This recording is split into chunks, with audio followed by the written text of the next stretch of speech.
ನಮಸ್ಕಾರ. ಮೆಗಾ ಸುದ್ದಿ ವಿಶೇಷ ಕಾರ್ಯಕ್ರಮಕ್ಕೆ ಸ್ವಾಗತ. ನಾನು ಪ್ರವೀಣ್ ಕುಂಬಾರ್.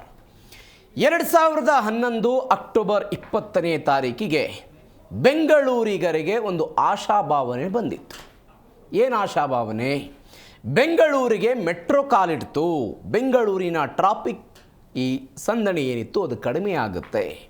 ಒಂದು ಪ್ರದೇಶದಿಂದ ಮತ್ತೊಂದು ಪ್ರದೇಶಕ್ಕೆ ಈಸಿಯಾಗಿ ನಾವು ತಲುಪಬಹುದು ಅಂತ 2011ರಲ್ಲಿ ಮೆಟ್ರೋ ಕಾಲಿಟ್ಟಾಗ ಇಲ್ಲಿಯ ಪ್ರಯಾಣಿಕ, ಇಲ್ಲಿಯ ಸಾರ್ವಜನಿಕರು ಕಂಡಂಥ ಒಂದು ಆಶಾಭಾವನೆ ಅದು.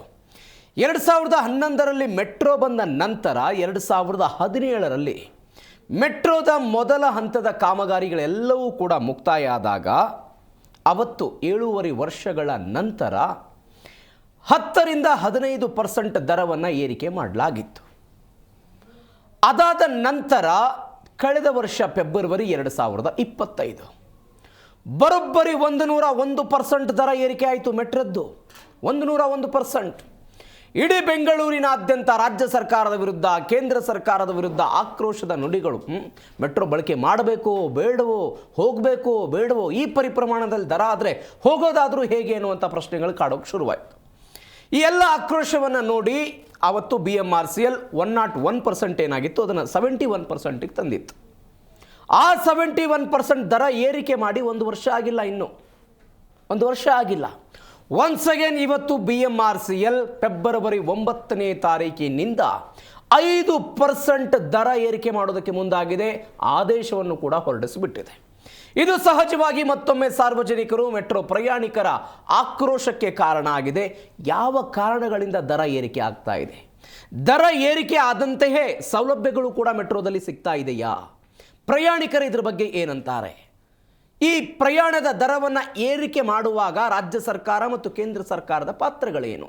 ರಾಜ್ಯ ಸರ್ಕಾರ ಹೊಣೆನೋ ಅಥವಾ ಕೇಂದ್ರ ಸರ್ಕಾರ ಹೊಣೆನೋ? ಇದರಲ್ಲಿ BMRCL ಪಾತ್ರ ಏನು? ಇದೇ ಇವತ್ತಿನ ವಿಶೇಷ.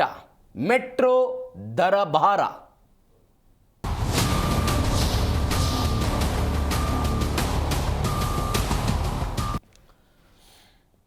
BMRCL ಇದೀಗ ಅಧಿಕೃತವಾಗಿ ಫೆಬ್ರವರಿ 9, 2026ರಿಂದ 5% ದರವನ್ನು ಹೆಚ್ಚಳ ಮಾಡಿ ಅದನ್ನು ಜಾರಿಗೆ ತರ್ತಾ ಇದೆ.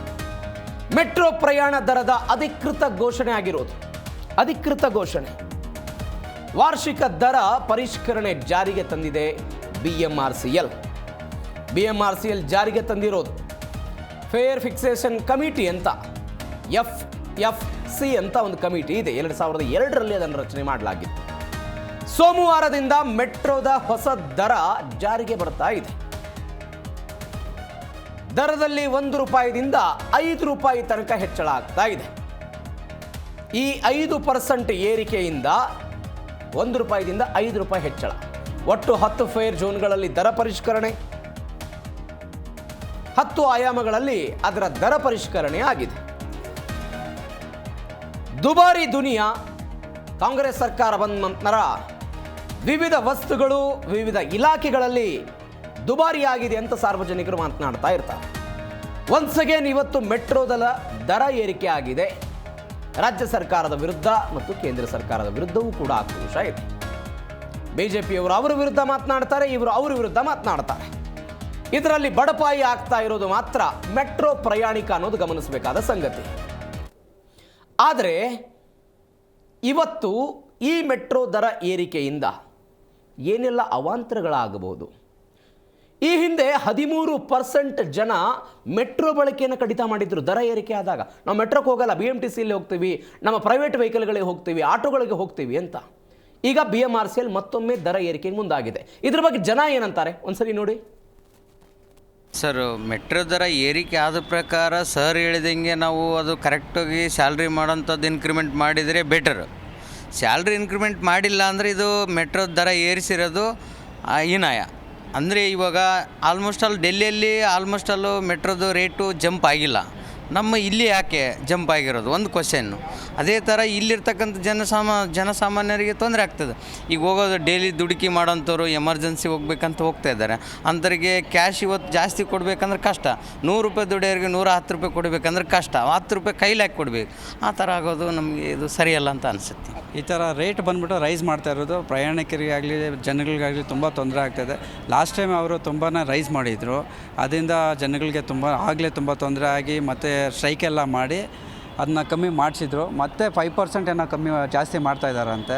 ಇದು ತುಂಬ ಅನ್ಯಾಯ. ಆ್ಯಕ್ಚುಲಾಗಿ ಬಂದ್ಬಿಟ್ಟು ಸೆಂಟ್ರಲ್ ಗೌರ್ಮೆಂಟವ್ರು ಮಾಡಿದ್ರು ಬಂದ್ಬಿಟ್ಟು ಸ್ಟೇಟ್ ಗೌರ್ಮೆಂಟವರು ಸ್ವಲ್ಪ ಕನ್ವಿನ್ಸ್ ಮಾಡಿ ಅದನ್ನು ನಿಲ್ಲಿಸ್ಬೇಕಾಗಿತ್ತು. ಬಟ್ ಇವರು ಅವ್ರಿಗೆ ಸಾಥ್ ಕೊಟ್ಕೊಂಡು ಮತ್ತೆ 5% ಮಾಡ್ತಾ ಇರೋದು ಅದು ತುಂಬಾ ಅನ್ಯಾಯ. ಇದನ್ನು ಜನಗಳು ಖಂಡಿಸಬೇಕು. ಇದ್ರ ಮುಂದೆ ಇದ್ರ ಜೊತೆಯಲ್ಲಿ ಹೋರಾಟ ಮಾಡಿ ಇದನ್ನು ಕಮ್ಮಿ ಮಾಡಬೇಕು ಮತ್ತು ಜಾಸ್ತಿ ಮಾಡದೇ ಇರೋ ಥರ ಮಾಡಬೇಕು ಮೇಡಮ್. ಅದು ಮೇಡಮ್ ನಾನು ಹೇಳ್ತಾ ಇರೋದು, ನಾನು ಯಾವ ಸರ್ಕಾರದ ಪರನೂ ಅಲ್ಲ, ವಿರುದ್ಧನೂ ಅಲ್ಲ. ನಾನೊಬ್ಬ ಜನಸಾಮಾನ್ಯನಾಗಿ ಈ ಸಂದರ್ಭದಲ್ಲಿ ನನ್ನ ಸರ್ಕಾರಕ್ಕೊಂದು ಮಾತನ್ನು ಹೇಳಲಿಕ್ಕೆ ಬಯಸ್ತೀನಿ. ನೀವೆಲ್ಲ ಈ ಥರ ದರ ಏರಿಸುವುದರಿಂದ ತಾವು ಐಷಾರಾಮಿ ಜೀವನವನ್ನು ಸಾಗಿಸ್ತೀರಿ. ತಮ್ಮ ಐಷಾರಾಮಿ ಕಾರುಗಳಿವೆ, ಬಂಗ್ಲೆಗಳಿವೆ, ತಾವು ಅಡ್ಡಾಡ್ತೀರಿ, ತಮಗೇನು ಸಮಸ್ಯೆ ಆಗಲ್ಲ. ಇದು ಸಮಸ್ಯೆ ಆಗುವುದು ಜನಸಾಮಾನ್ಯರ ಮೇಲೆ. ಜನಸಾಮಾನ್ಯರು ನೋಡಿ, ಜನಸಾಮಾನ್ಯರು ಅವ್ರು ದುಡಿಬೇಕು, ದಿನ 1000-5000 ರೂಪಾಯಿ ದುಡಿಕೆ ಮಾಡಬೇಕಾದ್ರೆ ದೊಡ್ಡ ಅವರಿಗೆ ಒಂದು ಪರಿಶ್ರಮ ಪಡಬೇಕಾಗುತ್ತೆ. ಅಂಥದ್ರಲ್ಲಿ ಮೆಟ್ರೋಗೆ 50-100 ರೂಪಾಯಿ ಅದರಲ್ಲಿ ಅರ್ಧ ದುಡ್ಡು ಮೆಟ್ರೋಗೆ ಹಾಕೋದ್ರೆ ಅವ್ರ ಮುಂದಿನ ಜೀವನ ಸಾಗಿಸೋದು ತುಂಬ ಕಷ್ಟಕರ ಆಕೈತಿ. ಮೊದಲು ಜನಸಾಮಾನ್ಯರು ಮೆಟ್ರೋದಲ್ಲಿ ಓಡಾಡ್ಬೋದಾಗಿತ್ತು. ಈಗ ಹೆಂಗಾಗಿತ್ತಪ್ಪ ಅಂದ್ರೆ ಜನಸಾಮಾನ್ಯರಿಗೆ ಮೆಟ್ರೋದಲ್ಲಿ ಓಡಾಡೋದು ತುಂಬ ಕಷ್ಟ ಆಗೈತೆ. ಯಾಕಪ್ಪ ಅಂದ್ರೆ ಪದೇ ಪದೇ ಈ ಥರ ಏರಿಕೆ ಮಾಡೋದ್ರಿಂದ ಜನಸಾಮಾನ್ಯರ ಮೇಲೆ ಸಾಕಷ್ಟು ಹೊರೆ ಬೀಳ್ತಾ ಇದೆ. ಹೇಗಾಗಿದೆಪ್ಪ ಅಂತಂದ್ರೆ ತಾವು ಮುಂದಿನ ಬಾಕಲ್ ನಿಂತ್ರ ಅಂದ್ರೆ ಭಾಗ್ಯಗಳು, ನಿಮ್ಮ ಉಚಿತ ಭಾಗ್ಯಗಳು ಕೊಟ್ಟೆವು ಅಂತೇಳಿ ಮುಂದಿನ ಬಾಕಲ್ ನಿಂತ್ರ ಎಲ್ಲ ಸರ್ಕಾರದ ಸೌಲಭ್ಯಗಳು ಕೊಟ್ಟಂಗೆ ಮಾಡೋದು. ಹಿಂದಿನ ಬಾಕಲ್ ನೋಡಿ, ಈಗ ಸಾಮಾನ್ಯ ಜನಗಳಿಗೆ ಯಾವುದೋ ಒಂದು ಮೀನ್ಸ್ ಆಫ್ ಕಮ್ಯುನಿಕೇಷನ್ ಮಾಡಿಬಿಟ್ಟು ಅದರಲ್ಲಿ ಜನ ಅದನ್ನೇ ನಂಬ್ಕೊಂಡಿದ್ದಾಗ ಜನಗಳು ಅದರಲ್ಲಿ ಸಾಮಾನ್ಯವಾಗಿ ಎಲ್ಲರೂ ಓಡಾಡ್ತಾರೆ ಅಂತ ಒಂದು ಕಾರಣಕ್ಕೆ ಅದನ್ನು ಹೆಚ್ಚಿಗೆ ಮಾಡಿ ಜನಗಳಿಗೆ ತೊಂದರೆ ಕೊಡೋದು ಚೆನ್ನಾಗಿರೋದಿಲ್ಲ. ಆದಷ್ಟು ಈಗ ಇನ್ನೂ ಸೌಲಭ್ಯ ಕೊಟ್ಟರೆ ಇನ್ನೂ ಜಾಸ್ತಿ ಜನ ಬರ್ತಾರೆ ಮತ್ತು ಅವ್ರವ್ರ ಪ್ರೈವೇಟ್ ಗಾಡಿಗಳನ್ನ ಯೂಸ್ ಮಾಡೋದು ಕಡಿಮೆ ಮಾಡ್ತಾರೆ. ಆಗಲೇ ಸರ್ಕಾರಕ್ಕೆ ಲಾಭ ಬರುತ್ತೆ. ಈಗ ಇರೋದ್ರಲ್ಲೇ ಇವರು ಲಾಭ ತೊಗೊಳಕ್ಕೆ ಹೋಗಿ ಜನಗಳಿಗೆ ಹೊರೆ ಹಾಕಿದ್ರೆ ಜನಗಳು ಅದನ್ನು ಯೂಸ್ ಮಾಡೋದಿಲ್ಲ. ಹಾಗಾಗಿ ಇದೆಲ್ಲ ಮಾಡಬಾರ್ದು. ಸರ್ಕಾರ ಇದ್ರ ಬಗ್ಗೆ ಏನಾದರೂ ದರಗಳು ಏರಿಸಿದ್ರೆ 1-10 ಸಾರಿ ಯೋಚನೆ ಮಾಡಿ ಏರಿಕೆ ಮಾಡಬೇಕು. ಇಲ್ಲಾಂತಂದರೆ ಏನೇನು ಸಿಸ್ಟಮ್ ಮಾಡ್ತಾಯಿದ್ರೋ ಎಲ್ಲ ಲಾಸ್ ಆಗುತ್ತೆ. ನೋಡಿ, ಈಗ ಸಾಮಾನ್ಯ ಜನಗಳಿಗೆ ಯಾವುದೋ ಒಂದು ಮೀನ್ಸ್ ಆಫ್ ಕಮ್ಯುನಿಕೇಷನ್ ಮಾಡಿಬಿಟ್ಟು ಆಗಿದೆ. ಹಾಗಾದರೆ ಎಷ್ಟೆಷ್ಟಾಯಿತು ದರ ಏರಿಕೆ? ಎಷ್ಟು ಕಿಲೋಮೀಟರ್ಗೆ ಎಷ್ಟು ದರ ಇದೆ ನೋಡ್ತಾ ಹೋಗೋದಾದರೆ 2 ಕಿಲೋಮೀಟರ್ 0 to 2 ಕಿಲೋಮೀಟರ್ಗೆ 10 ರೂಪಾಯಿ ಏನಿತ್ತು ಹಳೆ ದರ, ಅದು 11 ರೂಪಾಯಿ ಆಗುತ್ತೆ. ಇನ್ಮೇಲೆ ಹೊಸ ಮೆಟ್ರೋ ದರದ ವಿವರಗಳನ್ನು ನೋಡ್ತಾ ಇದ್ದೀನಿ. 2 ಕಿಲೋಮೀಟರ್ ತನಕ ನೀವು ಪಾವತಿ ಮಾಡಬೇಕಾದಂಥ ಹಣ 11 ರೂಪಾಯಿ. 2ರಿಂದ 4 ಕಿಲೋಮೀಟರ್ಗೆ ಮೊದಲು 20 ರೂಪಾಯಿ ಕೊಡ್ತಿದ್ರಿ, ಈಗ 21 ರೂಪಾಯಿ ಕೊಡಬೇಕು. 4ರಿಂದ 6 ಕಿಲೋಮೀಟರ್ಗೆ 30 ರೂಪಾಯಿ ಕೊಡ್ತಿದ್ರಿ, ಇನ್ಮೇಲೆ 32 ರೂಪಾಯಿ ಕೊಡಬೇಕು. 6ರಿಂದ 8 ಕಿಲೋಮೀಟರ್ಗೆ 40 ರೂಪಾಯಿ ಇತ್ತು, ಇದೀಗ 42 ರೂಪಾಯಿ ಆಗಿದೆ. 8ರಿಂದ 10 ಕಿಲೋಮೀಟರ್ಗೆ 50 ರೂಪಾಯಿ ಇತ್ತು, ಇದೀಗ ಅದು 53 ರೂಪಾಯಿ ಆಗಿದೆ. ಇನ್ನು 10ರಿಂದ 15 ಕಿಲೋಮೀಟರ್ಗೆ ನೀವು ಮೊದಲು 60 ರೂಪಾಯಿ ಪಾವತಿ ಮಾಡ್ತಾ ಇದ್ದರೆ ಇದೀಗ 63 ರೂಪಾಯಿ ಕೊಡಬೇಕಾಗುತ್ತೆ. ನೀವು 63 ರೂಪಾಯಿ ಕೊಡಬೇಕು. 15ರಿಂದ 20 ಕಿಲೋಮೀಟರ್ಗೆ 70 ರೂಪಾಯಿ ಇದ್ದಿದ್ದು 74 ರೂಪಾಯಿ ಆಗುತ್ತೆ. 20ರಿಂದ 25 ಕಿಲೋಮೀಟರ್ 80 ರೂಪಾಯಿ ಇತ್ತು, 84 ಆಗುತ್ತೆ. 25ರಿಂದ 30 ಕಿಲೋಮೀಟರ್ 90 ರೂಪಾಯಿ ಇತ್ತು, ಇದೀಗ 95 ರೂಪಾಯಿ ಆಗುತ್ತೆ. 30 ಕಿಲೋಮೀಟರ್ ಮೇಲ್ಪಟ್ಟಿದ್ದು ಅದು ಕೂಡ 95 ರೂಪಾಯಿ. ನಮ್ಮ ಮೆಟ್ರೋದಲ್ಲಿ ಬೆಂಗಳೂರಿನಲ್ಲಿ 83 ಮೆಟ್ರೋ ಸ್ಟೇಷನ್ಗಳಿವೆ. ಬೆಂಗಳೂರಿನಲ್ಲಿ 83 ಮೆಟ್ರೋ ಸ್ಟೇಷನ್. ಈ ನಮ್ಮ ಮೆಟ್ರೋದಲ್ಲಿ ಇದೀಗ ಗರಿಷ್ಠ ಪ್ರಯಾಣ ದರ ಎಷ್ಟಾಗಿದೆ ಅಂತ ಹೇಳಿದರೆ 95 ರೂಪಾಯಿ. ಗಮನಿಸಬೇಕಾದ ಸಂಗತಿ ಅಂತ ಹೇಳಿದರೆ ಪಶ್ಚಿಮ ಬಂಗಾಳದಲ್ಲಿ ಅಲ್ಲಿರುವಂತಹ ಮೆಟ್ರೋದಲ್ಲಿ 25 ಕಿಲೋಮೀಟರ್ಗೆ ಬರೀ 25 ರೂಪಾಯಿ ಇದೆ. ಅರ್ಧ ಶತಮಾನವನ್ನು ಕಂಡಿರುವಂತಹ ಪಶ್ಚಿಮ ಬಂಗಾಳದ ಮೆಟ್ರೋ ವ್ಯವಸ್ಥೆಯಲ್ಲಿ 25 ಕಿಲೋಮೀಟರ್ಗೆ 25 ರೂಪಾಯಿ ಇದೆ. ನಮ್ಮ ಬೆಂಗಳೂರಿನಲ್ಲಿ 95 ರೂಪಾಯಿ ಇದೆ. ಇದು ಗಮನಿಸಬೇಕಾದ ಸಂಗತಿ. ಇದೇ ವಿಚಾರದ ಬಗ್ಗೆ ಇವತ್ತು ಮಾತನಾಡೋದಿದೆ. ಹಲವು ಜನ ಅತಿಥಿಗಳು ನಮ್ಮನ್ನು ಜಾಯ್ನ್ ಆಗಿದ್ದಾರೆ. ಹೋರಾಟಗಾರ್ತಿಯಾಗಿರುವಂಥ ಮರಿಯಾ ಹುಸೇನ್ ಅವರು ನಮ್ಮ ಜೊತೆ ಇದ್ದಾರೆ. ಮೇಡಮ್ ನಮಸ್ಕಾರ, ಕಾರ್ಯಕ್ರಮಕ್ಕೆ ಸ್ವಾಗತ. ರೈಲ್ವೆ ಸಲಹಾ ಮಂಡಳಿಯ ಮಾಜಿ ಸದಸ್ಯರಾಗಿರುವಂಥ ಪ್ರಕಾಶ್ ಮಂಡೋತ್ ಅವರು ನಮ್ಮ ಜೊತೆ ಇದ್ದಾರೆ. ಸರ್ ನಮಸ್ಕಾರ, ಕಾರ್ಯಕ್ರಮಕ್ಕೆ ಸ್ವಾಗತ. ಮೆಟ್ರೋ ಪ್ರಯಾಣಿಕರಾಗಿರುವಂಥ KN ಜಯಸಿಂಹ ಅವರು ನಮ್ಮ ಜಾಯ್ನ್ ಆಗಿದ್ದಾರೆ. ಸರ್ ನಮಸ್ಕಾರ, ಕಾರ್ಯಕ್ರಮಕ್ಕೆ ಸ್ವಾಗತ. ನಿಮ್ಮಿಂದ ಚರ್ಚೆ ಶುರು ಮಾಡೋಣ ಸರ್. ಮೆಟ್ರೋ ಪ್ರಯಾಣಿಕರು ಪ್ರತಿದಿನ ನಿಮ್ಮ ಅನುಭವಕ್ಕೆ ಬರುತ್ತೆ. ಏಕಾಏಕಿಯಾಗಿ 5 ರೂಪಾಯಿ 10 ರೂಪಾಯಿ ಜಾಸ್ತಿ ಕೊಡಬೇಕು ಅಂತ ಹೇಳಿದ್ರೆ ಏನು ಮಾಡೋದು?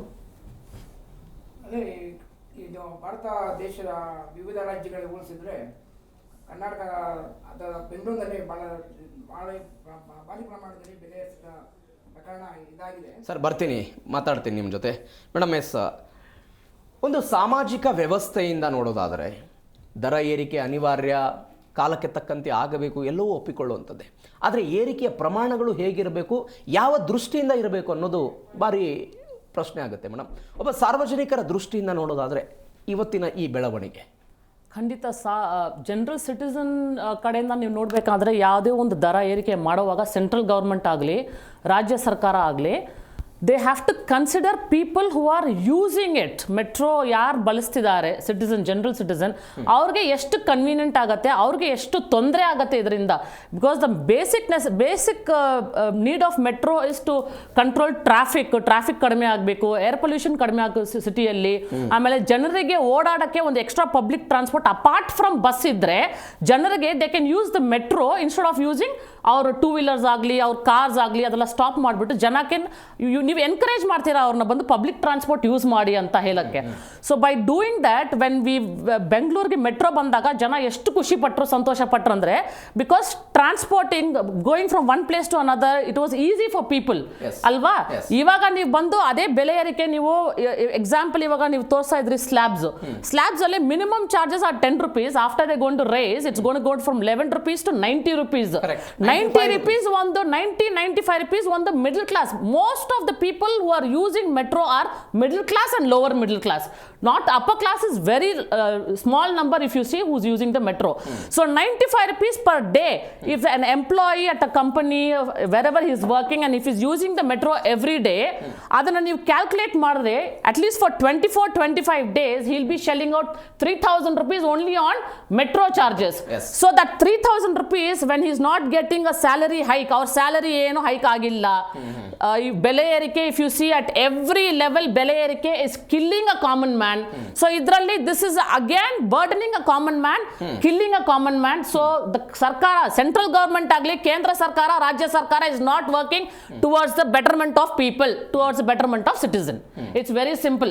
They do not want people to use this kind of transport, and if they had any such intention they would have thought about working on the fare, because last year February price hike ಆದಾಗಲೇ ಏರಿಕೆ ಆದಾಗಲೇ ಎಷ್ಟು ಜನ ಬೀದಿಗೆ ಬಂದು fight ಮಾಡಿ and the people using metro has come down, the percentage has come down.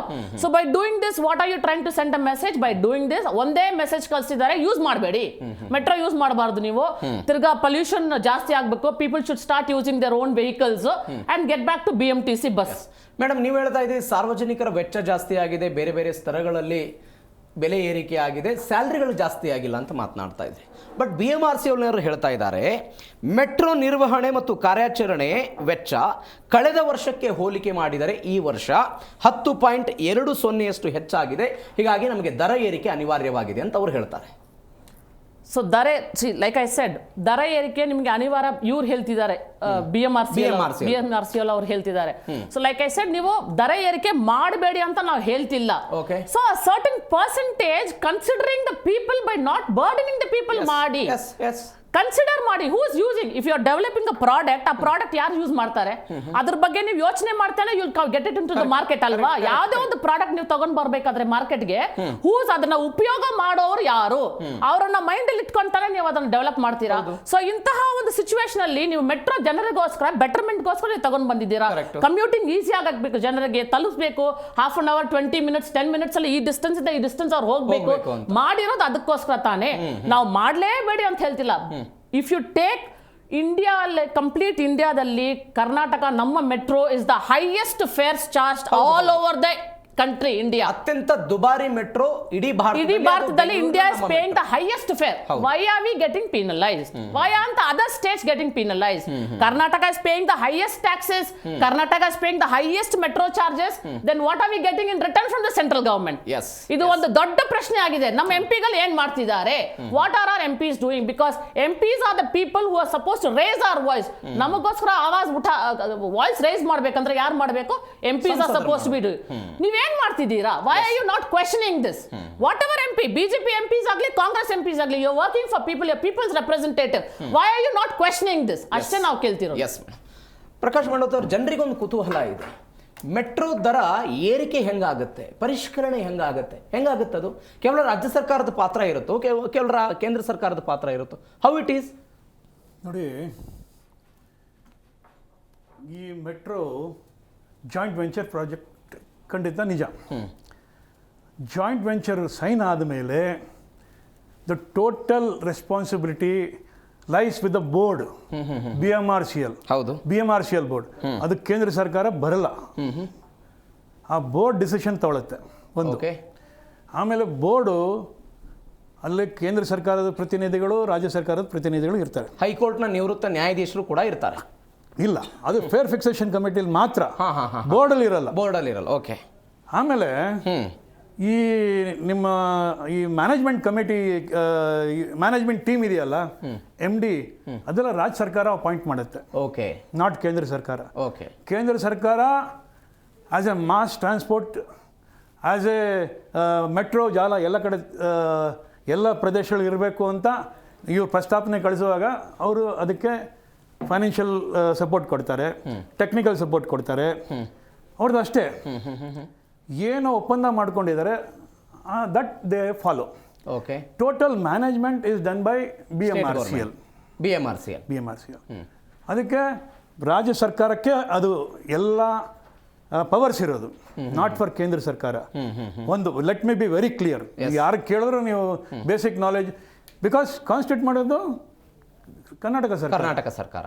ನಾನು ಯಾವ ಚೀಫ್ ಮಿನಿಸ್ಟ್ರು, ಯಾವ ಮಿನಿಸ್ಟರ್ ಬಗ್ಗೆ ಹೇಳ್ತಿಲ್ಲ, ನಾನು ಸತ್ಯತೆ ಹೇಳ್ತೀನಿ. ವ್ಯವಸ್ಥೆ ಏನಿದೆ ವ್ಯವಸ್ಥೆ ವಿಚಾರ ಮಾತಾಡ್ತೀನಿ. ಸೊ ಇವಾಗ ಫೇರ್ ಫಿಕ್ಸೇಷನ್ ಕಮಿಟಿ ಒಂದು ಕಾನ್ಸ್ಟಿಟ್ಯೂಟ್ ಆದಮೇಲೆ they should take in account, ಒಂದು ಸೋಷಿಯಲ್ ಆಬ್ಲಿಗೇಷನ್ ಇದೆಯಾ ಅದು ನೋಡಬೇಕು, ಮಾಸ್ ಟ್ರಾನ್ಸ್ಪೋರ್ಟ್ ಚೀಪ್ ಆಗಿರ್ಬೇಕು ನೋಡಬೇಕು, ಕರೆಕ್ಟು, ಜನರಿಗೆ ಓಡಾಡೋಕ್ಕೆ ಅಫೋರ್ಡಬಲ್ ಆಗಿರ್ಬೇಕು ನೋಡಬೇಕು, ಮತ್ತು ಜೊತೆಲಿ ನೋ ಡೌಟ್ ಅವ್ರ ಪೇಮೆಂಟ್ಸ್ ಏನಿದೆ, ಅವ್ರ ಲೋನ್ ಏನಿದೆ ಅದು ನೋಡಬೇಕು. ಬಟ್ ಇಲ್ಲಿ ನೋಡುವಾಗ ಈ 2 point 5 point that is not very important for common man. Okay. ಯಾಕೆ ಗೊತ್ತಾ, ನೀವು ಮಾಸ್ ಟ್ರಾನ್ಸ್ಪೋರ್ಟ್ ಮಾಡ್ತಿರೋದು ಜನರಿಗೆ. ಹೌದು. ಇವತ್ತು ನೀವು ನಿಮ್ಮ ಟ್ಯಾಂಜಿಬಲ್ ಬೆನಿಫಿಟ್ಸ್ ನೋಡಿ, ಒಂದು ಪೊಲ್ಯೂಷನ್ ಕಮ್ಮಿ ಆಗುತ್ತೆ, ಹೌದು, ಎರಡನೇದು ಆಕ್ಸಿಡೆಂಟ್ ಕಮ್ಮಿ ಆಗುತ್ತೆ, ಹೌದು, ರೋಡ್ ಜಾಮ್ ಕಮ್ಮಿ ಆಗುತ್ತೆ, ವೇರ್ ಅಂಡ್ ಟೇರ್ ಕಮ್ಮಿ ಆಗುತ್ತೆ, road wear and tear. So ಇಷ್ಟೆಲ್ಲ ಚಾಂಡಿಜಲ್ ಬೆನಿಫಿಟ್ ಇಟ್ಕೊಂಡು ಜನರಿಗೆ ನಾವು ಒಂದು ಒಳ್ಳೆ ಮಾಸ್ ಟ್ರಾನ್ಸ್ಪೋರ್ಟ್. ಇಲ್ಲಿ ಏನಾಗ್ತಾ ಇದೆ ಅಂದರೆ, ಪ್ರಾಜೆಕ್ಟ್ ತೊಗೊಳ್ಳುವಾಗ ಅವ್ರ ಆ ಟೈಮ್ ಲೈನಲ್ಲಿ ಮಾಡಬೇಕು. ಕರೆಕ್ಟ್. ಆ ಟೈಮ್ ಲೈನ್ ಮಾಡಿದ್ರೆ ನಿಮ್ದು ಏನಾಗುತ್ತೆ ಗೊತ್ತಾ, ಪ್ರಾಜೆಕ್ಟ್ ಕಾಸ್ಟ್ ಎಸ್ಕಲೇಷನ್ ಜಾಸ್ತಿ ಆಗುತ್ತೆ. ಆಯ್ತಾ? ಫಸ್ಟ್ ಫೇಸಲ್ಲಿ ನಾನು ಒಪ್ತೀನಿ. ಯಾಕೆ ಗೊತ್ತಾ, ಫಸ್ಟ್ ಟೈಮ್ BMRCLಗೂ ಒಂದು ಎಕ್ಸ್ಪೀರಿಯನ್ಸ್ ಇರಲಿಲ್ಲ. ಹೌದು. ಫಸ್ಟ್ ಫೇಸಲ್ಲೇ ಲ್ಯಾಂಡ್ ಎಕ್ವಿಸಿಷನ್ ಪ್ರಾಬ್ಲಮ್ ಬಂತು, ಡಿಸೈನಿಂಗ್ ಪ್ರಾಬ್ಲಮ್ ಬಂತು, ಎಲ್ಲ ಹೊಸದಾಗಿತ್ತು. ಬಟ್ ಇವತ್ತಲ್ಲ, ಅಲ್ಲಿ ಒಂದು 5-7 ವರ್ಷದಲ್ಲಿ ದೇ ಬಿಕೇಮ್ ಎಕ್ಸ್ಪರ್ಟ್ಸ್. ಟುಡೇ ನಮ್ಮ ಹತ್ರ ಗುಡ್ ಟೀಮ್ ಇದೆ. ಇವಾಗ ಫೇರ್ ಫಿಕ್ಸೇಷನ್, ಇವಾಗ ಇನ್ನೊಂದು ಹೇಳ್ತೀನಿ, 5th January, let me quote this, 5th January 2020 15% smart card discount ಇತ್ತು, ಅದನ್ನ 5% ಮಾಡಿದ್ರು. ಸೊ ಫಸ್ಟ್ ಫೇರ್ ಆವಾಗಲೇ ಜಾಸ್ತಿ ಆಗೋಯ್ತು 10%. ಅದು ಯಾರಿಗೂ ಗೊತ್ತಾಗ್ಲಿಲ್ಲ. ಓಕೆ. 15% ಸ್ಮಾರ್ಟ್ ಕಾರ್ಡ್ ಡಿಸ್ಕೌಂಟ್ ಇತ್ತು, ಅದು 5th January 2020 5% ಮಾಡಿದ್ರು. ಆದ್ರೂ ನಮ್ಮ ಪಬ್ಲಿಕ್ ತಡ್ಕೊಂಡ್ರು. ಓಕೆ. ಯಾಕೆ ಗೊತ್ತಾ, ಸ್ವಲ್ಪ ಸಪೋರ್ಟ್ ಮಾಡೋಣ ಅಂತ. ಸೊ ಅವರು 7 ವರ್ಷದಾದ್ಮೇಲೆ ಆಯ್ತು ಅಂತ ಹೇಳ್ಬಾರ್ದು, ಅದು ಬೇರೆಯವ್ರಿಗೆ ಹೇಳ್ಬೋದು. I am A railway activist. Correct. I have got 37 years of experience in railways. I may not be engineer, but I am also, I know what is railways. That kind of expertise I have. Correct. So 2020 ಮಾಡಿದ್ದಾರೆ. 2024 ಒಂದು notification ಬಂತು, ನೀವು 27ನೇ ತಾರೀಕು ಒಳಗೆ ನೀವು ನಿಮ್ಮ ಅಬ್ಜೆಕ್ಷನ್ಸು, ನಿಮ್ಮ ಸಲಹೆ ಕೊಡಬೇಕು. Bangalore metro and suburban rail passenger association founder president ನಾನು ಒಂದು ಅವ್ರಿಗೆ ರಿಕ್ವೆಸ್ಟ್ ಮಾಡಿದೆ. ನನ್ನ ಫಸ್ಟ್ ರಿಕ್ವೆಸ್ಟ್ ಏನಿತ್ತು, ಫೇರ್ 1 ವರ್ಷ ಡೆಫರ್ ಮಾಡಿ, ಮಾಡಬೇಡಿ ಅಲ್ಲ, ಡೆಫರ್ ಮಾಡಿ.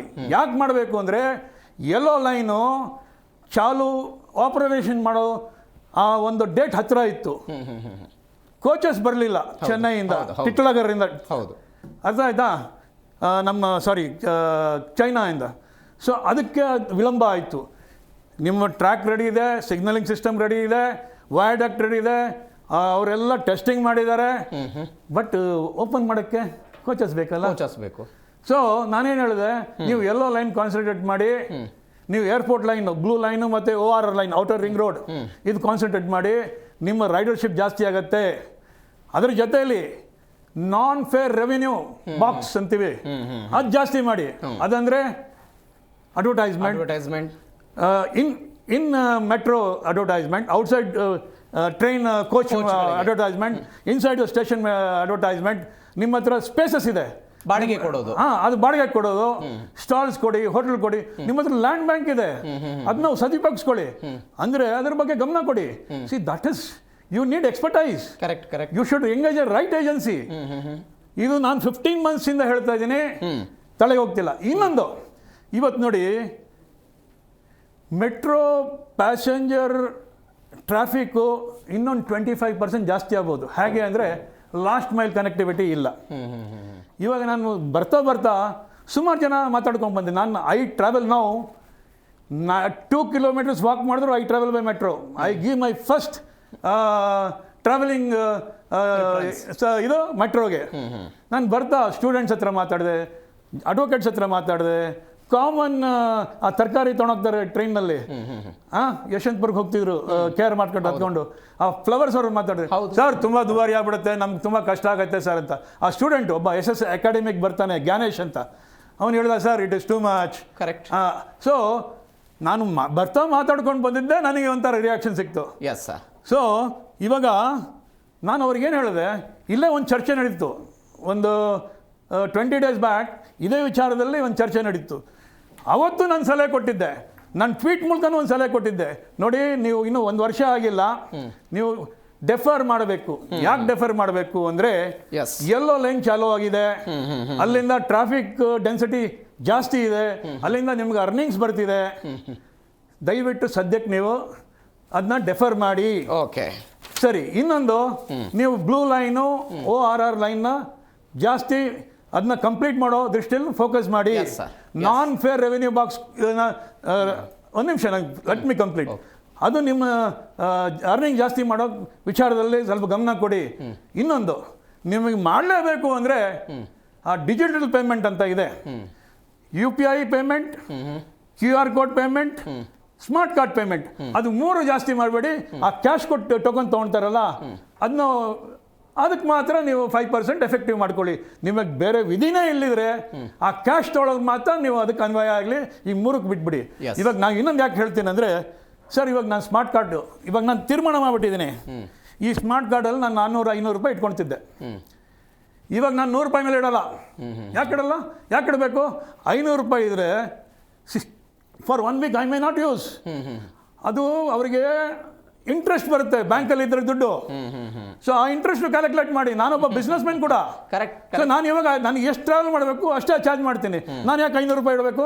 Yes sir. ಸೊ ಈ ಕಾರಣದಿಂದ ನಾನು ಗಮನಕ್ಕೆ ತಂದೆ, ನನ್ನೇನು ಟ್ವೀಟ್ ಮಾಡಿದ್ದೀನಿ, ದಯವಿಟ್ಟು ಹೈಕ್ ಮಾಡಬೇಡಿ. ನೀವು ಹೈಕ್ ಮಾಡಿದ್ರೆ smart card, UPI, QR code ಬಿಟ್ಬಿಡಿ. This is my suggestion.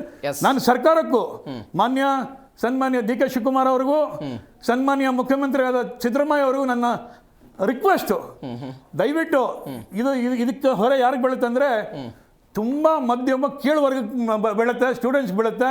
ಅವ್ರಿಗೆ ಅನ್ಯಾಯ ಮಾಡೋದು ಬೇಡ, ದಯವಿಟ್ಟು ಮಾಡಬೇಡಿ ಸರ್ ಅಂತ ಕೈ ಮುಗಿದು ಕೇಳ್ಕೊಳ್ತೀನಿ. ಎಸ್ ಸರ್, ಬರ್ತೀನಿ, ಮಾತನಾಡೋಣ. ಜಯಸಿಂಹ ಅವರೇ, ಪ್ರಯಾಣಿಕರಿಂದ ಸುಲಿಗೆ ಅಂತ ಹೇಳ್ಬೋದಾ ಇದನ್ನು? ಸರ್ 100%. ಯಾವಾಗ ನಮ್ಮ ಸ್ವಾತಂತ್ರ್ಯ 1947 ಸ್ವಾತಂತ್ರ್ಯ ಬಂತು, ಅವತ್ತಿಂದ ನಮ್ಮ ಬಡ್ಜೆಟ್ ಏನು ಹೇಳುತ್ತೆ, ಕೋಸಾ ಬಡ್ಜೆಟ್ ಅಂತ ಹೇಳುತ್ತೆ, ಯಾವುದೇ ಸಾರ್ವಜನಿಕ ವಲಯದವರು ಲಾಭ ಮಾಡಬಾರ್ದು ಅನ್ನೋ ಉದ್ದೇಶದಿಂದ ಸಾಮಾಜಿಕ ನ್ಯಾಯ ಎಲ್ಲರಿಗೂ ಸಿಗಬೇಕು ಮತ್ತು ಪ್ರಯಾಣ ಎಲ್ಲರಿಗೂ ಆಗಬೇಕು, ವ್ಯಾಪಾರಕ್ಕೆ ಅನುಕೂಲ ಆಗಬೇಕು, ವಿದ್ಯಾರ್ಥಿಗಳು ಅನುಕೂಲ ಆಗಬೇಕು ಅಂತಲೇ ಟ್ರಾನ್ಸ್ಪೋರ್ಟ್ ಸಿಸ್ಟಮ್ ಮಾಡಿರೋದು. ಈ ಹೋರಾಟಗಾರ್ತಿಯವರು ಭಾಳ ಚೆನ್ನಾಗಿ ಹೇಳಿದ್ರು. ಸೆಂಟ್ರಲ್ ಗೌರ್ಮೆಂಟು ಇದಕ್ಕೆ ಮೂಲ ಕಾರಣ. ಇದು ಜಪಾನ್ ಸರ್ಕಾರ ಇದಕ್ಕೆ ಸಾಲ ಅಂತ ಕೊಟ್ಟಿರುತ್ತೆ ಕಡಿಮೆ ಬಡ್ಡಿ ದರದಲ್ಲಿ. ಒಂದು ಸಾಮಾಜಿಕ ಬದ್ಧತೆ ಅಂತೇಳಿ ಸೆಂಟ್ರಲ್ ಗೌರ್ಮೆಂಟ್ ಮಾಡಿ ಸ್ಟೇಟ್ ಗೌರ್ಮೆಂಟ್ ಮೇಲೆ ಅದನ್ನು ಹೊರೆ ಹೊರಿಸಿ ಅವರೇ ರೇಟ್ ಪ್ರಕಾರ ಎಲ್ಲ ಏನಾಗುತ್ತೆ, ಎಲ್ಲ ಸೆಂಟ್ರಲ್ ಗೌರ್ಮೆಂಟ್ಗೆ ದುಡ್ಡು ಹೋಗುತ್ತೆ. ಅದು ಈ MP ಗಳಾಗಲಿ ಅಥವಾ ಸೆಂಟ್ರಲ್ ಮಿನಿಸ್ಟರ್ಗಳಾಗಲಿ ಇದ್ರ ಬಗ್ಗೆ ಯಾವುದೇ ರೀತಿಯಿಂದ ಅವ್ರ ಗಮನ ಇರ್ತಿಲ್ಲ. ಈ ಬಗ್ಗೆ ಈ ಸಾರ್ವಜನಿಕ ಹೋರಾಟ ಮಾಡೋದೇ ದೊಡ್ಡ ಪ್ರಮಾಣದಲ್ಲಿ ಪ್ರಜಾಪ್ರಭುತ್ವಕ್ಕೆ ಗೆಲುವು ಅನ್ನೋದಕ್ಕೆ ಒಂದು ಉದಾಹರಣೆ ಆಗ್ಬೋದು ಅಂತ ಹೇಳ್ಬೋದು. ಸರ್, ಒಬ್ಬರು ಅಧಿಕಾರಿ BMRCL ಅಧಿಕಾರಿ ಕಳೆದ ವರ್ಷ ದರ ಜಾಸ್ತಿ ಆದಾಗ ಒಂದು ಹೇಳಿಕೆ ಕೊಟ್ಟರು. ವಿಪರೀತ ಆಕ್ರೋಶಕ್ಕೆ ಕಾರಣ ಆದಂಥ ಒಂದು ಹೇಳಿಕೆ ಸರ್. ಅದು ಅವ್ರು ಹೇಳಿದ್ದನ್ನೇ ನಾನು ಯಥಾವತ್ತಾಗಿ ಓದ್ತೇನೆ. ಪ್ರಯಾಣ ದರದ ಹೆಚ್ಚಳದ ಬಳಿಕವೂ ಕೂಡ ಮೆಟ್ರೋ ಸಾರಿಗೆ ಆಟೋ ಪ್ರಯಾಣಕ್ಕೆ ಹೋಲಿಸಿದರೆ ಅಗ್ಗವಾಗಿದೆ. ಗಮನಿಸಬೇಕಾದ ಸಂಗತಿ ಇದು. ನೀವು ಆಟೋಗಳಿಗೆ ಕಂಪೇರ್ ಮಾಡಿದರೆ ಮೆಟ್ರೋ ದರದ ಪ್ರಯಾಣ ಇದುವರೆಗೂ ಕೂಡ ಅಗ್ಗವಾಗಿದೆ, ಕಡಿಮೆ ಆಗಿದೆ ಅಂತ ನಾನು ಹೇಳ್ತಾ ಇರೋದು. ಒಂದು ಸಾರ್ವಜನಿಕ ಸ್ವಾಮ್ಯದ ಉದ್ಯಮಕ್ಕೂ ಒಂದು ಪ್ರೈವೇಟ್ ಸೆಕ್ಟರ್ನ ಒಂದು ಆಟೋಗಳಿಗೂ ಹೋಲಿಕೆ ಮಾಡೋದು ಎಷ್ಟರ ಮಟ್ಟಿಗೆ ಸರಿ ಅಂತ ಅಧಿಕಾರಿಗಳ ಮನೋಸ್ಥಿತಿ ಬಗ್ಗೆ ಕೂಡ ಆಲೋಚನೆ ಮಾಡಬೇಕಲ್ವಾ ಇಲ್ಲಿ. ಈ ಅಧಿಕಾರಿಗಳು ಸಾರ್ವಜನಿಕ ಉಜ್ಜೀವನವನ್ನು ನೀವು ಹೇಳ್ತಾ ಇದ್ರಿ ಸಾರ್ವಜನಿಕ ಉದ್ಯಮ ಅಂತ ಹೇಳಿದ್ರೆ ಅದು ಲಾಭರಹಿತ. ಹೌದು, ಸಾರ್ವಜನಿಕರ ಸೇವೆಯೇ ಮುಖ್ಯ ಆಗಿರಬೇಕು ಅಂತ. 100% ಕರೆಕ್ಟು. ಆಟೋದವರು ಸ್ವಂತ ಬಂಡವಾಳ ಹಾಕಿ 3 ಲಕ್ಷ ರೂಪಾಯಿ ತೊಗೊಂಡು ಆಟೋ ಓಡಿಸ್ತಾರೆ. ಮತ್ತು ಅವ್ರ ಖರ್ಚು ವೆಚ್ಚ ಮತ್ತು ಅವ್ರ ಜೀವನ ನಡೆಸೋದಕ್ಕೆ ಕಂಪ್ನಿ ಅದನ್ನ ಮಾಡಿಸ್ತಾರೆ. BMRCL ಆ ಥರದ್ದಲ್ಲ. ಅದು ಜಪಾನ್ ಗೌರ್ಮೆಂಟ್ ಇರ್ಬೋದು, ಸೆಂಟ್ರಲ್ ಗೌರ್ಮೆಂಟ್, ಸ್ಟೇಟ್ ಗೌರ್ಮೆಂಟ್ ಇರ್ಬೋದು. ಅವ್ರೇನು ಸ್ವಂತ ಕೈಯಿಂದ ಹಾಕಿ ದುಡ್ಡು ಮಾಡೋದಕ್ಕಿಲ್ಲ, ಆಮೇಲೆ ಲಾಭದಾಯಕವಾಗಿ ಮಾಡೋದಕ್ಕಲ್ಲ. ವಿದ್ಯಾರ್ಥಿಗಳು, ಆರ್ಥಿಕ ಪ್ರಗತಿ ಹೊಂದುವಂಥವ್ರಿಗೆ ಮತ್ತು ಭಾಳ IAS ಅಂತ ಓದೋವಂಥ ಬಡ ಮಕ್ಕಳಿಗೆ ಇದು ಭಾಳ ಅನುಕೂಲ ಆಗಲಿ ಅಂತಲೇ ಮೆಟ್ರೋ ಸಿಸ್ಟಮ್ ಮಾಡಿರೋದು. ಸರ್ಕಾರ ಲಾಭದಾಯಕವಾದಂಥ ಅಂಶಗಳನ್ನು ಈ ವಿಚಾರದಲ್ಲಿ ಸೇರಿಸಿರೋದು ಭಾಳ ಖಂಡನೀಯ ವಿಚಾರ ಅಂತ ನಾನು ಹೇಳ್ತೀನಿ. ಎಸ್ ಸರ್, ಬರ್ತೀನಿ, ಮಾತನಾಡೋಣ. ಮಾತನಾಡ್ತಾ ಇದ್ದೀವಿ. ನೀವು ಗಮನಿಸಿ, ಮೆಟ್ರೋ ಲಾಸಲ್ಲಿದೆ, ಮೆಟ್ರೋ 7 ಲಕ್ಷ ಸಾವಿರ ಕೋಟಿ ಸಾಲ ಕಟ್ಟೋದು ಬಾಕಿ ಇದೆ, ನಮಗೆ ನಿರ್ವಹಣೆ ಕಷ್ಟ ಆಗ್ತಾ ಇದೆ, ಇತ್ಯಾದಿ ಕಾರಣಗಳನ್ನು ಕೊಟ್ಟು ನಮ್ಮ ಮೆಟ್ರೋ ದರ ಏರಿಕೆ ಆಗುತ್ತೆ. ಅನೇಕ ವರ್ಷಗಳಿಂದ ಕರ್ನಾಟಕದ ಸಾರಿಗೆ ನಿಗಮಗಳು 600-700 ಕೋಟಿ ರೂಪಾಯಿ ನಷ್ಟದಲ್ಲಿ ಬಿದ್ದೀವಿ ಅಲ್ಲಪ್ಪ. ಅಲ್ಲ, ಬರ್ತೀನಿ ಸರ್. ಅದ್ರ ಬಗ್ಗೆ ಯಾರು ಆಲೋಚನೆ ಮಾಡ್ತಾರೆ? ಅದ್ರ ಬಗ್ಗೆ ಇಲ್ಲ. ಮೇಡಮ್, ಮಾತನಾಡ್ತಾ ಇದ್ದೀವಿ ನಾವು. ಬಡವರು, ಕೂಲಿ ಕಾರ್ಮಿಕರು, ವಿದ್ಯಾರ್ಥಿಗಳು ಇವರ್ಯಾರು ಕೂಡ ಮೆಟ್ರೋನೇ ಬಳಕೆ ಮಾಡಬಾರ್ದಾ? ಆವಾಗಲೇ ಅವರು ಉಲ್ಲೇಖ ಮಾಡದಂತೆ. ಇವತ್ತು ನೋಡಿ, 10 ರೂಪಾಯಿ 11 ರೂಪಾಯಿ 10 ರೂಪಾಯಿ ಇದ್ದಂತಹ ಕನಿಷ್ಠ ದರ 11 ರೂಪಾಯಿಗೆ ಏರಿಕೆ ಆಯಿತು. ನಾನು ಆವಾಗಲೇ ಕೂಡ ಹೇಳ್ತಾ ಇದ್ದೆ, ಪಶ್ಚಿಮ ಬಂಗಾಳದಲ್ಲಿ ನೀವು 25 ಕಿಲೋಮೀಟರ್ ಹೋಗಬೇಕು ಅಂತ ಹೇಳಿದ್ರೆ 25 ರೂಪಾಯಿ ಹೈಯೆಸ್ಟ್ ಪಾವತಿ ಮಾಡೋದು. ಯಾಕೆ ಕರ್ನಾಟಕದಲ್ಲಿ ಹಿಂಗೆ? ಸೊ ಕಂಪೇರ್ ಮಾಡಿದ್ರೆ ನೀವು ಕರ್ನಾಟಕದಲ್ಲಿ 3 ಟೈಮ್ಸ್ ನಾವು ಪೇ ಮಾಡಬೇಕು. 25 ಕಿಲೋಮೀಟರ್ಸ್ಗೆ 95 ರೂಪೀಸ್ ಪೇ ಮಾಡಬೇಕಂದ್ರೆ 3 ಟೈಮ್ಸ್ ನೀವು ಪೇ ಮಾಡಬೇಕು. ಸೊ ಲೈಕ್ ಪ್ರಕಾಶ್ ಸರ್ ಹೇಳಿದ್ರು, ಎಕ್ಸ್ಪರ್ಟೀಸ್ ಅಡ್ವೈಸ್ ತಗೊಳ್ಳೋಕೆ ಯಾವುದೇ ಒಂದು ಸರ್ಕಾರಿ political person is not interested. ಅದು ಯಾವುದೇ ಸರ್ಕಾರದವ್ರಲ್ಲಿ, BJP ಇರಲಿ, ಕಾಂಗ್ರೆಸ್ ಇರಲಿ, they are not interested in taking an advice from an expert. Because ಅವ್ರಿಗೇನಂದ್ರೆ ನಮ್ಗೆಲ್ಲ ಗೊತ್ತು, ನಾವು ಮಾಡಿದ್ರೆ ಯಾರು ಪ್ರಶ್ನೆ ಮಾಡಲ್ಲ, ನಮ್ಗೆಲ್ಲ ಗೊತ್ತು, ನಮ್ಗೆ ಅಧಿಕಾರ ಇದೆ, ನಾವು ಮಾಡ್ಬೋದು, ಯಾರು ಪ್ರಶ್ನೆ ಮಾಡ್ತಾರೆ ನಾವು ಕೇಳೋಣ. So whenever it comes to certain point, ಇವಾಗ ನಮ್ಗೆಲ್ಲದಕ್ಕಿಂತ ಜಾಸ್ತಿ ಇವ್ರಿಗೆ ನಾಲೆಜ್ ಇದೆ ಅಲ್ವಾ? So why are you not taking an expertise advice? ಎಷ್ಟು ಒಳ್ಳೆ ವಿಷಯ ಹೇಳಿದ್ರು ಇವರು. When we have the spaces in the metro stations, every metro stations has spaces ಅಲ್ವಾ? ಅದನ್ನ ರೆಂಟ್ ಮಾಡಿ ಅದರಿಂದ ಬರೋ ಇನ್ಕಮ್ ನ, ರೆವಿನ್ಯೂನ ನೀವು ಬಳಸಬಹುದಲ್ಲ ಅಂತ. ಇದ್ರ ಬಗ್ಗೆ ಎಲ್ಲ ಅಡ್ವೈಸ್ ಕೊಟ್ರೆ ಅವ್ರು ತಗೊಳ್ಳಲ್ಲ. ಯಾಕೆ ಹೇಳಿ? ಅಲ್ಲಿ ರೆಂಟ್ ಕರ್ಕೊಂಡು ಬರ್ಬೇಕಂದ್ರೆ ಯಾವುದೇ ಒಂದು ಸರ್ಕಾರ ಬರ್ಲಿ, BJP ಬರ್ಲಿ, ಕಾಂಗ್ರೆಸ್ ಬರ್ಲಿ, ಕಮಿಷನ್ ಇವ್ನು ಎಷ್ಟು ಕಮಿಷನ್ ಕೊಡ್ತಾನೆ, ಅವ್ನು ಎಷ್ಟು ಕಮಿಷನ್ ಕೊಡ್ತಾನೆ, ಇವ್ನ ಅಲ್ಲಿ ಸ್ಟಾಲ್ ಹಾಕ್ಬೇಕಂದ್ರೆ ಇವ್ನು ಎಷ್ಟು ಕೊಡ್ತಾನೆ, ಯಾರು ಜಾಸ್ತಿ ಕೊಡ್ತಾನೆ ಅವ್ನು ಸ್ಟಾಲ್ ಕೊಡೋಣ. So they are always looking into their benefit.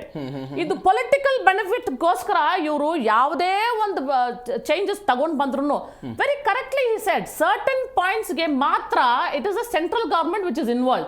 ಬೆಲೆ ಏರಿಕೆ ಮಾಡ್ತಿದ್ದಾರೆ ಅಂದ್ರೆ ಇಟ್ ಇಸ್ ದ ರಾಜ್ಯ ಸರ್ಕಾರ which is involved in getting the prices hiked. So how is the ರಾಜ್ಯ ಸರ್ಕಾರ ಬೆನಿಫಿಟಿಂಗ್ ದ ಪೀಪಲ್? ಒಂದ್ ಕಡೆ ಏನ್ ಹೇಳ್ತಾರೆ, ನಾವು 2,000 ರೂಪಾಯಿ ಕೊಡ್ತಿದೀವಿ, ನಾವು ನಿಮಗೆ ಬಸ್ ಫ್ರೀ ಮಾಡಿದೀವಿ, ನಾವು ಇದು ಮಾಡ್ತಾ ಇದೀವಿ, ಅದು ಮಾಡ್ತಾ ಇದೀವಿ, ಐ ವಾಶ್ ಮಾಡ್ತಿದ್ದಾರೆ ಜನರಿಗೆ. ಒಂದ್ ಕಡೆಯಿಂದ ಜನರನ್ನ ಪಿನಲೈಸ್ ಮಾಡ್ತಿದ್ದಾರೆ. ಮತ್ತೊಂದು ಕಡೆ ಇದೇ ವಿಚಾರಕ್ಕೆ ಸಂಬಂಧಪಟ್ಟಂತೆ ಎರಡು ಪಾರ್ಟಿಗಳ ನಡುವೆಯೂ ಕೂಡ ಇದು ಕಿತ್ತಾಟ ಇದೆ. ಇವರು ಅವ್ರ ಕಡೆ ಬೊಟ್ ಮಾಡ್ತಾರೆ, ಅವ್ರು ಇವ್ರ ಕಡೆ ಬೊಟ್ ಮಾಡ್ತಾರೆ. ನನಗೆ ಹೇಳ್ತಾ ಇರೋದು, ನಾನು ಅವಾಗಲೂ ಕೂಡ ಆ ಪ್ರಶ್ನೆಗೆ ಕೇಳಿದೆ, ಈ ಫೇರ್ ಫಿಕ್ಸೇಷನ್ ಕಮಿಟಿ ಏನಿದೆ, ಇದರಲ್ಲಿ ರಾಜ್ಯ ಸರ್ಕಾರದ ಒಬ್ಬ ಪ್ರತಿನಿಧಿ ಇರ್ತಾರೆ, ಕೇಂದ್ರ ಸರ್ಕಾರದ ಪ್ರತಿನಿಧಿ ಕೂಡ ಇರ್ತಾರೆ. ಅವರು ತೆಗೆದುಕೊಂಡಿರುವಂತಹ ನಿರ್ಣಯಗಳು ಆಮೇಲೆ ಸರ್ಕಾರಗಳಿಗೆ ಹೋಗುತ್ತೆ. ಯಾಕೆ ಇವರು ಆರೋಪವನ್ನು ಮಾಡಿ ಸಾರ್ವಜನಿಕರನ್ನು ಕೆಳಗೆ ತರ್ತಾರೆ ಅನ್ನುವಂಥ ಪ್ರಶ್ನೆ ಇದೆ ಇಲ್ಲಿ. ಯಾಕಂದ್ರೆ they are not interested in public benefit. ಯಾವುದೇ ಇವ್ರಿರಲಿ, BJP ಇರಲಿ, ಕಾಂಗ್ರೆಸ್ ಇರಲಿ, ಇವರಿಬ್ರು ಇರಲಿ, they are not interested in public benefit. Public ಗೆ ಒಳ್ಳೇದಾಗಕ್ಕೆ ಅವ್ರಿಗೆ ಬಿಡೋದೇ ಇಲ್ಲ. ಯಾವುದೇ ಸರ್ಕಾರ ಬರಲಿ, ಇವರಾಗ್ಲಿ ಇರ್ಲಿ, ಅವರಾಗ್ಲಿ ಇರ್ಲಿ, ದಟ್ ಇಸ್ ದೇರ್ ಇಂಟೆನ್ಷನ್. ಇವಾಗ ಒಂದು ಸ್ಮಾರ್ಟ್ ಕಾರ್ಡ್ ಬಗ್ಗೆ ನಮ್ಗೆ ಗೊತ್ತಿರಲಿಲ್ಲ ಈ ವಿಷಯ. ಒಂದು 90% of the students who are travelling by metro. If my son is travelling, my daughter is travelling by metro, ನಾನು ದಿನ ಎತ್ಬಿಟ್ಟು ಕಾಸು ಕೊಡಕ್ ಆಗಲ್ಲ ಅವ್ರಿಗೆ. ಸ್ಮಾರ್ಟ್ ಕಾರ್ಡ್ ಅಲ್ಲಿ ಹಾಕ್ಸ್ ಕೊಟ್ಬಿಡ್ತೀನಿ, ತಗೊಂಡೋಗಮ್ಮ ಮಂತ್ಲಿ ಯೂಸ್ ಮಾಡಂತ ಹೇಳ್ತೀನಿ. ಕರೆಕ್ಟ್ ಅದೇ? ಒಂದು employee who's travelling every day by that route, he will also buy a smart card and keep. So smart card ಅಲ್ಲಿ ನಿಮ್ಗೆ ಎರಡು ವಿಷಯ, you are hiking the price also, you are also taking interest on the money that is already there in that. How many people must have taken smart card? So that's what I am saying. Expertise ನ ಕರೆದ್ಬಿಟ್ಟು ಜನ, people should gain knowledge about all this and start questioning them. Until people and the students come on the streets and don't question them, ಇವ್ರು ಏನ್ ಮಾಡ್ತಾರೆ, ಈ ತರ ತಲೆಹರಟೆ ಕೆಲಸಗಳು ಮಾಡ್ತಾನೆ ಇರ್ತಾರೆ. ಇನ್ನೊಂದು, ನಾನು ಈ ಪ್ರಶ್ನೆಯನ್ನು ಪ್ರಕಾಶ್ ಸರ್ ಆವಾಗಲೇ ಈ ಪ್ರಶ್ನೆಯನ್ನು ಎತ್ತಿದ್ರು, ಇದು ಸಹಜವಾಗಿ ಒಬ್ಬ ಹೋರಾಟಗಾರರಾಗಿ ನೋಡಬೇಕಾದ ಪ್ರಶ್ನೆ. ಒಂದು ಲೈನಿನ ಕಾಮಗಾರಿ ಈ ವರ್ಷಗಳ ಒಳಗಾಗಿ ಮುಗಿಬೇಕು ಅಂತ ಅಂದಾಜು ಪರಿಷ್ಕರಣೆ ಇರುತ್ತೆ. ಯಾವ ಯೋಜನೆಯೂ ಮುಗ್ದಿಲ್ಲ ಮೇಡಮ್. ಇದೇ ಕಾರಣಕ್ಕಾಗಿ ಇವರ ಸಾಲದ ಪ್ರಮಾಣ ಹೆಚ್ಚಳ ಆಗಿದೆ. ಮುಂದಿನ 5 ವರ್ಷಗಳಲ್ಲಿ BMRCLಗೆ 10,422 ಕೋಟಿ ರೂಪಾಯಿ ಬರೀ ಸಾಲಗಳನ್ನು ಪಾವತಿ ಮಾಡೋಕ್ಬೇಕಂತೆ ಇವರಿಗೆ. ಸರ್, ನಾವು ಒಂದು ಹೋರಾಟ ಮಾಡೋರು, ನಮ್ಗೆ ಇವ್ರ ಮೇಲೆ ಭಯಾನೇ ಇಲ್ಲ. ನಾವು ಯಾವತ್ತು ನೇರವಾಗಿ ಪ್ರಶ್ನೆ ಮಾಡಿದೀವಿ. ಯಾವುದೇ ಒಂದು ಪ್ರಾಜೆಕ್ಟ್ ಕಂಪ್ಲೀಟ್ ಆಗಿದ್ರೆ ನೀವು ಯಾವುದೇ ಒಂದು MLA, ಯಾವುದೇ ಒಂದು ಮಿನಿಸ್ಟರ್ ಹೋಗಿ ಬಿಟ್ಟು ಕೇಳಿದ್ರೆ ಅವ್ರು ಏನ್ ಹೇಳ್ತಾರೆ ಗೊತ್ತಾ? ಫಂಡ್ಸ್ ಬಂದಿಲ್ಲ ಅಂತ. ಸುಳ್ಳು. ಫಂಡ್ಸ್ ಬರೋ ಫಂಡ್ಸ್ ಅನ್ನ ಇವರು ಬೇರೆ ವಿಷಯಗಳಿಗೆ ಯೂಸ್ ಮಾಡ್ತಾರೆ, ಇವ್ರ ಪಕ್ಷದ ಕೆಲಸಗಳಿಗೆ ಯೂಸ್ ಮಾಡ್ತಾರೆ. ಹಂಗಂದ್ರೆ ಇವಾಗ ಎಲೆಕ್ಷನ್ ಬರ್ತಾ ಇದೆಲ್ಲ, ಯಾವುದೇ ಫಂಡ್ ಬಂದ್ರೆ ಎಲ್ಲ ಕೆಲಸ ಸ್ಟಾಪ್ ಆಗತ್ತೆ. ನೀವು ನೋಡ್ತಾನೆ ಮೇಲ್ ಎಲೆಕ್ಷನ್ ಬರ್ತಾ ಇದೆ. ಬಿಕಾಸ್ ಆ funds are used for their own party benefits. ಇಲ್ಲ ಅಂದ್ರೆ ಫಂಡ್ಸ್ ಬಂದಿದೆ ಅಂತ ಗೊತ್ತಿದೆ, ಜನರಿಗೆ ಹೆಂಗಾದ್ರೂ ಇನ್ಫಾರ್ಮೇಶನ್ ತಗೋಬೇಕಂತ ತಗೊಳ್ತೀವಿ, ಆದ್ರೆ ಆ ಪರ್ಟಿಕ್ಯುಲರ್ ಪ್ರಾಜೆಕ್ಟ್ ಕಂಪ್ಲೀಟ್ ಆಗಿಲ್ಲ. ಅದಕ್ಕೆ ಏನ್ ಹೇಳ್ತಾರೆ ಗೊತ್ತಾ? ಕಾಂಟ್ರಾಕ್ಟರ್ ಸರಿಯಾಗಿ ಕೆಲಸ ಮಾಡ್ತಾ ಇಲ್ಲ ಅಂತ ಕಾಂಟ್ರಾಕ್ಟರ್ ಮೇಲೆ ಹಾಕ್ತಾರೆ. ಅವ್ನು ಸರಿಯಾಗಿ ಕೆಲಸ ಮಾಡ್ತಿಲ್ಲ. ಕಾಂಟ್ರಾಕ್ಟರ್ ಹೋಗ್ಬಿಟ್ಟು ನೀವು ವಿಚಾರಿಸ್ಬಿಟ್ಟು ನೋಡಿದ್ರೆ ಅವ್ರು ಬಂದು ಬೇರೆ ಬೇರೆ ಡಿಪಾರ್ಟ್ಮೆಂಟ್ಗೆ ಕರಪ್ಷನ್ಗೆ ದುಡ್ಡು ಕೊಟ್ಟಿರ್ತಾರೆ, ಅವರು ಸಾಲ ಮಾಡ್ಕೊಂಡಿರ್ತಾರೆ. ಅವ್ನ ಕೆಲಸ ಕಂಪ್ಲೀಟ್ ಮಾಡಕ್ಕೆ ಆಗೋದಿಲ್ಲ ಅವನ ಕೈಯಲ್ಲಿ. ಸೊ ಇದೆಲ್ಲ ಸೇರ್ಕೊಂಡು end of the day or political system is corrupt. It is the only solution is only people should wake up. Sir, ಒಂದು ಪ್ರಶ್ನೆ. DK ಶಿವಕುಮಾರ್ ಆಗಿರ್ಬೋದು, ಬೇರೆ ಬೇರೆ ಸರ್ಕಾರದವರಾಗಿರ್ಬೋದು, ನಾವು ರಸ್ತೆ ಮಾಡ್ತೀವಿ, ಟನಲ್ ಯೋಜನೆಯನ್ನು ತೆಗೆದುಕೊಂಡ್ಬರ್ತೀವಿ, ಡಬಲ್ ರೋಡ್ ಮಾಡ್ತೀವಿ, ರಿಂಗ್ ರೋಡ್ ಮಾಡ್ತೀವಿ, ಬೆಂಗಳೂರಿನ ಟ್ರಾಫಿಕನ್ನು ಕಡಿಮೆ ಮಾಡೋದಕ್ಕೆ ಬೇರೆ ಬೇರೆ ಪ್ರಯತ್ನಗಳನ್ನು ಮಾಡ್ತೀವಿ ಅಂತ ಸಾವಿರಾರು ಕೋಟಿ ರೂಪಾಯಿ ಹಣವನ್ನು ಇನ್ವೆಸ್ಟ್ ಮಾಡ್ತಾರೆ. ಈ ಹಣವನ್ನು ಮೆಟ್ರೋಗೆ ಕೊಟ್ಟು ಇವರೇ ಸಬ್ಸಿಡಿ ಕೊಟ್ಟು ಜನರನ್ನು ಕರ್ಕೊಂಡು ಬರೋದಕ್ಕೆ ಸಾಧ್ಯ ಇಲ್ವಾ? ನೋಡಿ, ಸರ್ಕಾರ ಪ್ರಸ್ತಾವನೆ ಮಾಡಲಿ, ಆದರೆ ಮುಖ್ಯ ಅಜೆಂಡಾ ಏನಾಗಿರಬೇಕು, ಮುಖ್ಯ ಗುರಿ ಏನಾಗಿರಬೇಕು ಅಂದರೆ ಮಾಸ್ ಟ್ರಾನ್ಸ್ಪೋರ್ಟ್ ಕೊಡಬೇಕು. ನೀವು you should avoid, discourage single unit. ಅಂದರೆ ಒಂದು ಕಾರು, ಒಂದು ಮೋಟರ್ ಸೈಕಲು, ಆಟೋನ ಡಿಸ್ಕರೇಜ್ ಮಾಡಿ. ಈ ಸಬರ್ಬನ್ ರೈಲ್, ಅದಕ್ಕೂ ಅಧ್ಯಕ್ಷ ನಾನೇ, ಪ್ಯಾಸೆಂಜರ್ಗೆ ಅದು ಬಂದಿಲ್ಲ, ಇನ್ನೂ ಸ್ಟಾರ್ಟ್ ಆಗಿಲ್ಲ. ನಾನು 2012 ಈ ಸಂಸ್ಥೆನ ಹುಟ್ಟಾಕಿದ್ದು. ಯಾವುದು? Bangalore metro and suburban rail passenger association. And suburban rail passenger ಅಸೋಸಿಯೇಷನ್ನಲ್ಲಿ ನಮ್ಮ ಅಸೋಸಿಯೇಷನ್ ತುಂಬ ಮುಖ್ಯವಾದ ಪಾತ್ರ ನಿಭಾಯಿಸಿದೆ. ಏರ್ಪೋರ್ಟ್ ಲಿಂಕ್ ಏನಿತ್ತು ಅದು ಹೀಳಿಗೆಯಿಂದ ಬಂದು ಬಾಯ್ಪನಹಳ್ಳಿ ಬಂದು ಯಲಹಂಕ ಮೂಲಕ ದೇವನಹಳ್ಳಿ ಹೋಗ್ತಿತ್ತು. ಆವಾಗ ವಿಜಯ್ ಭಾಸ್ಕರ್ ಸಾಹೇಬರಿದ್ದರು ಚೀಫ್ ಸೆಕ್ರೆಟ್ರಿ. ನಾನು ಅವ್ರ ಹತ್ರ ಗಲಾಟೆ ಮಾಡಿದೆ, ಸರ್ ಏರ್ಪೋರ್ಟ್ ಲೈನ್ ಬೆಂಗಳೂರಿಂದ ಹೋಗಬೇಕು. ಯಾಕೆ ಗೊತ್ತಾ? ಎಲ್ಲ ಕಡೆಯಿಂದ ಬೆಂಗಳೂರಿಗೆ ಬರ್ತಾರೆ. So you should start the airport line from KSR Bengaluru and it should go to terminal 2 or 1 inside the airport. So ಅದು ಆಮೇಲೆ ಆವಾಗ ಸಬರ್ಬನ್ ಒಂದು 2 ನಿಮಿಷ ಬ್ಯಾಕ್ಗ್ರೌಂಡ್ ಕೊಟ್ಬಿಡ್ತೇನೆ. ಆ ವ್ಯಾಪ್ತಿ ವಿಸ್ತರಣೆ ಮಾಡಬೇಕು. ಇವಾಗ ಇದ್ದಿದ್ದೇನು, ಇಲ್ಲಿ ಕೆಂಗೇರಿ, ಆ ಕಡೆ ವೈಟ್ ಫೀಲ್ಡು, ಇಲ್ಲಿ ರಾಜನ್ ಕುಂಟೆ, ಈ ಕಡೆ ನಿಮ್ಮ ಹೀಳಲ್ಗೆ. ನಾನು ಆ ವಿಸ್ತರಣೆ ವ್ಯಾಪ್ತಿ ಜಾಸ್ತಿ ಮಾಡಿದ್ರೆ this becomes intercity rail, not suburban rail. ಸಬರ್ಬ್ಸ್ಗೆ ಹೋಗಬೇಕು, 2 tier city, 3 tier city, industrial hubs, airport, satellite ಟೌನ್ಸ್ಗೆ ಹೋಗಬೇಕು ಅಂತ ನಾನು ತುಂಬ ಓಡಾಡಿ ನಮ್ಮ ಬೆಂಗಳೂರು, ನಮ್ಮ south western railway, Hubli chairman railway board, minister Piyush Goyal, chief secretary Vijay Bhaskar ಸಾಹೇಬರು ಆ್ಯಂಡ್ ACS ಮಹೇಂದ್ರ ಅಂತ ಇದ್ರು, UDD. 1.5 ತಿಂಗಳು ಓಡಾಡಿದ್ದೀನಿ ಸರ್ ನಾನು ಗಲ್ಲಿಟೋದಲ್ಲಿ. ಇದೆಲ್ಲ ಆ್ಯಡ್ ಮಾಡಿಸ್ಕೊಂಡೆ. ಅವ್ರು ನನಗೆ ಪತ್ರನೂ ಕೊಟ್ಟಿದ್ದಾರೆ, ನೀವು ಹೇಳಿದ್ದು ನಾವು ನನಗೆ ಒಂದು ಗೆಜೆಟ್ ನೋಟಿಫಿಕೇಶನ್ ಮಾಡ್ಕೊಂಡಿದ್ದೀವಿ ಅಂತ ಪತ್ರನೂ ಕೊಟ್ಟಿದ್ದಾರೆ. ಸೊ ಈ ಏನು ಮೂಲ ಮಾಸ್ ಟ್ರಾನ್ಸ್ಪೋರ್ಟ್ ಇದೆಯೋ, which inter model multi model transport system ಇದೆ, ಅದಕ್ಕೆ ಒತ್ತು ಕೊಡಬೇಕು. ಸೊ ನಾನು ರೋಡ್ಗೆ ವಿರೋಧಿ ಅಲ್ಲ. ಯಾಕೆ ಗೊತ್ತಾ? ನಾನು ಆಲ್ರೆಡಿ 2012 ಜಪಾನಿಂದ 10 ಎಕ್ಸ್ಪರ್ಟ್ಸ್ ಕರೆಸಿದ್ದೆ ಆ ಟನಲ್ ರೋಡ್ ಮಾಡೋಕ್ಕೆ. ನಮ್ಮ ಗುಂಡಿಯ, ನಮ್ಮ ಸಕಲೇಶ್ಪುರ ಗುಂಡಿಯ ಅಲ್ಲಿ ಸಾಕಷ್ಟು ಸಮಸ್ಯೆ ಇದೆ. ಸೊ ನಾನು ಒಬ್ಬ ಇನ್ಫ್ರಾಸ್ಟ್ರಕ್ಚರ್ ಮ್ಯಾನು, ಬಟ್ ರೋಡ್ ವಿರೋಧಿ ಅಲ್ಲ, ಆದರೆ ಫಸ್ಟ್ ಇಂಪಾರ್ಟೆಂಟ್ ಕೊಡಬೇಕಾಗಿರೋದು ಮಾಸ್ ಟ್ರಾನ್ಸ್ಪೋರ್ಟು. ಇದ್ರ ಜೊತೆಗೆ ಸರ್ ಈ ದರ ನಿಯಂತ್ರಣದಲ್ಲಿ BMRCL ಮುಂದೆ ಇರುವ ಆಯ್ಕೆಗಳು ಏನು ಕಡಿವಾಣ ಹಾಕ್ಬೋದು ಅವರು? ಏನು ಮಾಡಿ ಇವಾಗ ಇನ್ನೊಂದು ಅಲ್ಲಿ ಮೆಟ್ರೋ ಆಫೀಸ್ ಎಲ್ಲಿದೆ? ಶಾಂತಿನಗರದಲ್ಲಿ. ರೆಂಟ್ ಕೊಡ್ತಿಲ್ವಾ? ಅವ್ರದ್ದು ಇಲ್ಲಿ ಕೆಂಪೇಗೌಡ ನಾಡಪ್ರಭು ಸ್ಪೇಸ್ ಇದೆ, ಯಾಕೆ ಅವ್ರು ಆಫೀಸ್ ಮಾಡ್ಕೋಬಾರ್ದು? ಓಕೆ, ಎಷ್ಟು ಕೋಟಿ ಸೇವ್ ಆಗುತ್ತೆ. ಸೊ ಅಲ್ಲೇ ಅವ್ರು ಆಫೀಸ್ ಮಾಡ್ಕೋಬಹುದು. ಹಾಗೆ ನಾನು ಇನ್ನೊಂದು ಸಲಹೆ ಕೊಟ್ಟೆ, ಈ ಕಾರ್ಗೋ ಟ್ರೈನ್ಸ್ ಚಾಲೂ ಮಾಡಿ ಅಂತ 15 ತಿಂಗಳ ಮುಂಚೆ. ನಾನು ಹೇಳಿದ್ದು ಡೆಲ್ಲಿ ಮಾಡ್ಕೊಂಡ್ಬಿಟ್ರು. ನಾನು ಏನೋ ಒಂದು ಐಡಿಯಾ ಕೊಟ್ಟೆ, ಕಾರ್ಗೋ ಟ್ರೈನ್ಸು ಮಾರ್ನಿಂಗ್ ಓನ್ಲಿ, ಅಂದರೆ 5 o'clock to 6:30, 7 ಒಳಗೆ, ನೈಟು 8:30 ಆದಮೇಲೆ ನೀವು ಕಾರ್ಗೋ ಟ್ರೈನ್ಸ್ ಮಾಡಿ. ಎಂಡ್ ಟು ಎಂಡ್ ನಮ್ಮಲ್ಲಿ 76 ಸ್ಟೇಷನ್ಸ್ ಇದೆ, ಆಯಿತಾ? ಸೊ ಈ ಕಾರ್ಗೋ ಅಂದರೆ ಸ್ಮಾಲ್ ಬಾಕ್ಸಲ್ಲಿ ಬರೋದು. ಸೊ ನಮ್ಮ ಕೋಚು ಡ್ಯಾಮೇಜ್ ಆಗಬಾರ್ದು, ಅದು ಚಾಲೂ ಮಾಡಿದೆ. ಅದಕ್ಕೆ ಇದೇ ಇಲ್ಲ, ತಿರ್ಗಿ ಏನು ನೀವು ಕೊಟ್ಟಿದ್ದೀರಾ ನಮಗೆ ಒಂದು ಸಜೆಷನು, ಏನು ಮಾಡಬೇಕು, ಹ್ಯಾಂಗೆ ಮಾಡ್ಬೋದು, ಅದು ಕೇಳೋಕ್ಕೂ ಯಾರೂ ಇಲ್ವಲ್ಲ. ಯಾಕೆ ಸರ್ಕಾರ ಮತ್ತು BMRCL ಇದಕ್ಕೆ ಕ್ರಮ ತೊಗೊಳ್ತಿಲ್ಲ? ಸೊ ಇಂಥದ್ದು ಸುಮಾರು ಕೊಟ್ಟಿದ್ದೀವಿ ಸರ್. ಬರ್ತೀನಿ ಸರ್. ಜಯಸಿಂಹ ಅವರ ಒಂದು ಕಡೆ BMTC ಬಸ್ ದರ ಏರಿಕೆ ಇದೆ, 10-15% ಕಾಂಗ್ರೆಸ್ ಗೌರ್ಮೆಂಟ್ ಬಂದ ಮೇಲೆ ಜಾಸ್ತಿ ಆಗಿದೆ. KSRTC ಬಸ್ಗಳು ಅದರ ದರವೂ ಕೂಡ ಏರಿಕೆ ಆಗಿದೆ. ಬೇರೆ ಬೇರೆ ಇಲಾಖೆಗಳಲ್ಲಿ ದರ ಏರಿಕೆ ಆಗಿದೆ. ಇವತ್ತು ಮೆಟ್ರೋ ದರವೂ ಕೂಡ ಈ ಪರಿಪ್ರಮಾಣದಲ್ಲಿ ಏರಿಕೆ ಆಗ್ತಾ ಹೋಗೋದಾದರೆ ಜನಸಾಮಾನ್ಯ ಸಹಜವಾಗಿ ವೈಯಕ್ತಿಕ ಸಾರಿಗೆಗಳ ಕಡೆ ಬಂದ್ಬಿಡ್ತಾನೆ. ನೀವು ಬರ್ತೀರಾ ಹಾಗೆ ವಾಪಸ್ಸು? ಬಸ್ಸನ್ನು ಕರ್ನಾಟಕ ಸರ್ಕಾರದವರು, ರಾಜ್ಯ ಸರ್ಕಾರದವರು ನಿರ್ವಹಿಸ್ತಾರೆ. ಅದಕ್ಕೆ ಭಾಳಷ್ಟು ಖರ್ಚು ವೆಚ್ಚ ಇದೆ. ಡೀಸೆಲ್ ಹಾಕಬೇಕು, ಡ್ರೈವರ್ಗೆ ಸಂಬಳ ಕೊಡಬೇಕಲ್ಲ ಇದೆ. ಅದೇ ಮೆಟ್ರೋದಲ್ಲಿಲ್ಲ, ಒಂದು ಸತಿ ಬಂಡವಾಳ ಹಾಕಿದ್ರೆ ಅದು ನಿರಂತರ ನಡ್ಕೊಂಡು ಹೋಗ್ತಾ ಇರುತ್ತೆ. ಅದಕ್ಕೇನು ಅಂಥ ಖರ್ಚು ವೆಚ್ಚ ಇಲ್ಲ, ಎಲೆಕ್ಟ್ರಾನಿಂದ ನಡೆಯುವಂಥದ್ದು ವ್ಯವಸ್ಥೆ ಅದು. ಓಕೆ, ಮತ್ತು ಸಾರಿಗೆ ವ್ಯವಸ್ಥೆ ಮತ್ತು ಆರ್ಥಿಕ ವ್ಯವಸ್ಥೆಗೆ ಸುಗಮವಾಗಲಿ ಅನ್ನೋದಕ್ಕೆ ಮೆಟ್ರೋ ಕಾನ್ಸೆಪ್ಟ್ ಇರೋದು. ಮತ್ತು ಲಾಭದಾಯಕವಾಗಿಲ್ಲ ಅಂತ ಅವತ್ತು ಹೇಳಿದ್ದೀನಿ, ಇವಾಗಲೂ ಹೇಳಬೇಕು. ಅದನ್ನು ಪಬ್ಲಿಕ್ಗೆ ಯುಟಿಲೈಸ್ ಆಗಬೇಕು. ಮತ್ತು ದರ ಸಂಬಳ ಅಷ್ಟೇ ಇರುತ್ತೆ. ಪ್ರೈವೇಟಲ್ಲಿ ಹೋಗುವಂಥವ್ರು ಜಾಸ್ತಿ ಜನ ಉಪಯೋಗಿಸ್ತಾರೆ. ಮತ್ತು ಐಷಾರಾಮಿ ಜೀವನ ಮಾಡಿಸೋಂಥ ಶ್ರೀಮಂತ ವರ್ಗ ಆಗಲಿ, ರಾಜಕಾರಣಿಗಳಾಗಲಿ, ಅಧಿಕಾರಿಗಳಾಗಲಿ ಮೆಟ್ರೋದಲ್ಲಿ ಸಂಚಾರ ಮಾಡಲ್ಲ. ಅವ್ರಿಗೆ ಅದ್ರ ಕಷ್ಟ ಸುಖ ಅದರ ಅರಿವಿಲ್ಲ ಅದು. ಮತ್ತು ಮೆಟ್ರೋದಲ್ಲಿ ಪವರ್ ಕಮಿಟಿ ಮೀಟಿಂಗ್ ಅಂತ ಮಾಡಿರ್ತಾರೆ. ಆ ಕಮಿಟಿ ಸದಸ್ಯರೆಲ್ಲ ES ಆಫೀಸರ್ಸ್ ಇರ್ತಾರೆ. ಜನಸಾಮಾನ್ಯರು ಅದರೊಳಗೆ ಇನ್ವಾಲ್ವ್ ಮಾಡ್ಕೊಬೇಕು. ಮತ್ತು ಮೆಟ್ರೋದಲ್ಲಿ ಓಡಾಡೋದು ಇನ್ವಾಲ್ವ್ ಮಾಡಬೇಕು. ಯಾಕಂದರೆ ಪ್ರಜಾಪ್ರಭುತ್ವದ ವ್ಯವಸ್ಥೆಯಲ್ಲಿ ಸಾಮಾನ್ಯ ವ್ಯಕ್ತಿಯು ಅದಕ್ಕೆ ಆದಂಥ ಒಂದು ವ್ಯಕ್ತಿತ್ವ ಇರುತ್ತೆ, ಅವರಿಗೆ ಆದಂಥ ಯೋಜನೆಗಳು ಇರುತ್ತೆ. ಮತ್ತು ಅವರ ಕಷ್ಟ ಸುಖಗಳನ್ನು, ಅವರ ಯೋಜನೆಗಳನ್ನು ಸರ್ಕಾರ ಗಮನ ಹರಿಸಬೇಕು. ಮತ್ತು ಬರೀ ಲಾಭದಾಯಕ ದೃಷ್ಟಿಯಿಂದನೇ ಮೆಟ್ರೋ ಮಾಡೋದಕ್ಕಾಗೋದಿಲ್ಲ. ಮೆಟ್ರೋ ಸಂಸ್ಥೆ ನಮ್ಮ ದೇಶದಲ್ಲಿ ಏನು ಪ್ರಾರಂಭವಾಗಿದೆ ಅದು ಬರೀ ವ್ಯಾಪಾರೀಕರಣಕ್ಕೋಸ್ಕರ ಅಲ್ಲ. ಅದು ಯಾವುದೋ ಒಂದು ದೇಶಕ್ಕೋಸ್ಕರ, ಸರ್ಕಾರ ಉದ್ಧಾರ ಮಾಡೋಕ್ಕೋಸ್ಕರ ಮೆಟ್ರೋ ಇಲ್ಲ.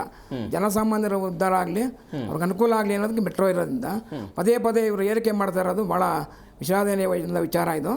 ಮತ್ತು ಅದನ್ನು ಈ ಹಿಂದೆ ಕಳೆದ ಫೆಬ್ರವರಿಯಲ್ಲಿ ಮೆಟ್ರೋ ದರ ಏರಿಕೆ ಮಾಡಿದಾಗ 13% ಜನ ನಾವು ಮೆಟ್ರೋಕ್ಕೆ ಹೋಗಲ್ಲ ಅಂತ ಅಂದಿದ್ರು. ಒನ್ಸ್ ಅಗೇನ್ ಇವತ್ತು ₹5 ಜಾಸ್ತಿ ಆಗ್ತಾ ಇದೆ. ಇದರಿಂದ ಮೆಟ್ರೋದಲ್ಲಿ ಓಡಾಡುವವರ ಸಂಖ್ಯೆ ಕಡಿಮೆ ಆಗುತ್ತೆ ಅಂತ, ಬಡವರ ಸಂಖ್ಯೆ ಕಡಿಮೆ ಆಗುತ್ತೆ ಅಂತ.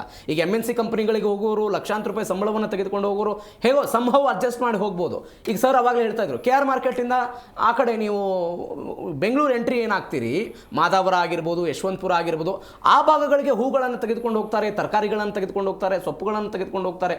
ಇವರ ಸಂಖ್ಯೆ ಕಡಿಮೆ ಆಗುತ್ತೆ ಅಂತ ನಾನು ಹೇಳ್ತಾ ಇರೋದು. ಇವಾಗ ರಾಜ್ಯ ಸರ್ಕಾರ ಬಸ್ಸನ್ನು ಫ್ರೀ ಮಾಡಿದೆ, ಅದರಿಂದ ಏನು ಸರ್ಕಾರಕ್ಕೆ ಏನಂತ ಭಾರಿ ಹೊರೆಯಂಥ ವಿಚಾರಗಳೇನಿಲ್ಲ. ಜನಸಾಮಾನ್ಯ ವ್ಯಾಪಾರ ವೃದ್ಧಿಯಾಗಿದೆ, ಮಹಿಳೆಯರು ಹೆಚ್ಚಿನ ರೀತಿಯಿಂದ ಈಚೆ ಹೋರಾಡೋದಕ್ಕೆ ಅನುಕೂಲ ಆಗಿದೆ. ಅಂಥ ಒಂದು ಸಾರಿಗೆ ವ್ಯವಸ್ಥೆನೇ ಫ್ರೀ ಮಾಡಬೇಕಾದ್ರೆ ಮೆಟ್ರೋ ದರದಲ್ಲಿ ಈಗಲೇ ರೇಟ್ ಜಾಸ್ತಿ ಆಗಿದೆ. ಮತ್ತು ಪದೇ ಪದೇ ರೇಟ್ ಜಾಸ್ತಿ ಮಾಡಿಕೊಂಡ್ರು. ಮತ್ತು ಅವ್ರು ಯಾವುದೇ ಪ್ರತಿಭಟನೆಗೆ ಅವರು ಕಿವಿ ಕೊಡಲ್ಲ. ಮತ್ತು ಒಂದು ಭದ್ರತಾ ದೃಷ್ಟಿಯಿಂದ ಅವ್ರಿಗೆ ಒಂದು ಹೈ ಸೆಕ್ಯೂರಿಟಿ ಇರೋದ್ರಿಂದ ಯಾವುದೇ ಪ್ರತಿಭಟನೆಗೆ ಅಲ್ಲಿ ಅವಕಾಶ ಇರಲ್ಲ. ಮತ್ತು ಜನಸಾಮಾನ್ಯರ ಧ್ವನಿ ಅಲ್ಲಿವರೆಗೆ ಕೇಳಿಸೋದಿಲ್ಲ ಅಂತ ನಾನು ಹೇಳ್ತೀನಿ. ಸರ್, ನಾನು ಪ್ರಕಾಶ್ ಸರ್ ಕಡೆ ಬರ್ತೀನಿ. ಸರ್, ನಾನು ಆವಾಗಲೇ ಒಂದು ಪ್ರಶ್ನೆ ಮಾಡಿದೆ. ಪಶ್ಚಿಮ ಬಂಗಾಳದಲ್ಲಿ ಮೆಟ್ರೋ ಶುರುವಾಗಿ 50 ವರ್ಷ ಆಗ್ತಾ ಬಂತು. ಅಲ್ಲಿ ಯಾಕೆ 25 ಕಿಲೋಮೀಟರ್ಗೆ ₹25 ಉಳಿದಿದೆ? ವಾಣಿಜ್ಯ ನಗರಿ ಅಂತ ಕರೆಸಿಕೊಳ್ಳುವಂಥ ಮುಂಬೈನಲ್ಲಿ ಹೈಯೆಸ್ಟ್ ಪ್ರೈಸಿಂಗ್ ರೇಟ್ ₹80 ಇದೆ, ಬೆಂಗಳೂರಿಗಿಂತ ಕಡಿಮೆ. ಚೆನ್ನೈನಲ್ಲಿ, ಪಕ್ಕದ ಚೆನ್ನೈನಲ್ಲಿ ₹50 ಇದೆ, ಹೈದರಾಬಾದ್ನಲ್ಲಿ ₹50 ಇದೆ, ಡೆಲ್ಲಿಯಲ್ಲಿ ₹60 ಇದೆ. ಯಾಕೆ ಬೇರೆ ಬೇರೆ ರಾಜ್ಯಗಳಲ್ಲಿ ಈ ಥರನಾದಂತಹ ದರಗಳು ಎಫೆಕ್ಟ್ ಆಗ್ತಾ ಹೋಗುತ್ತೆ? ಕರ್ನಾಟಕದಲ್ಲಿ ಯಾಕೆ ಎಷ್ಟಾಯಿತು ಇದು? ನೋಡಿ, Kolkata metro is owned and run by Indian railways.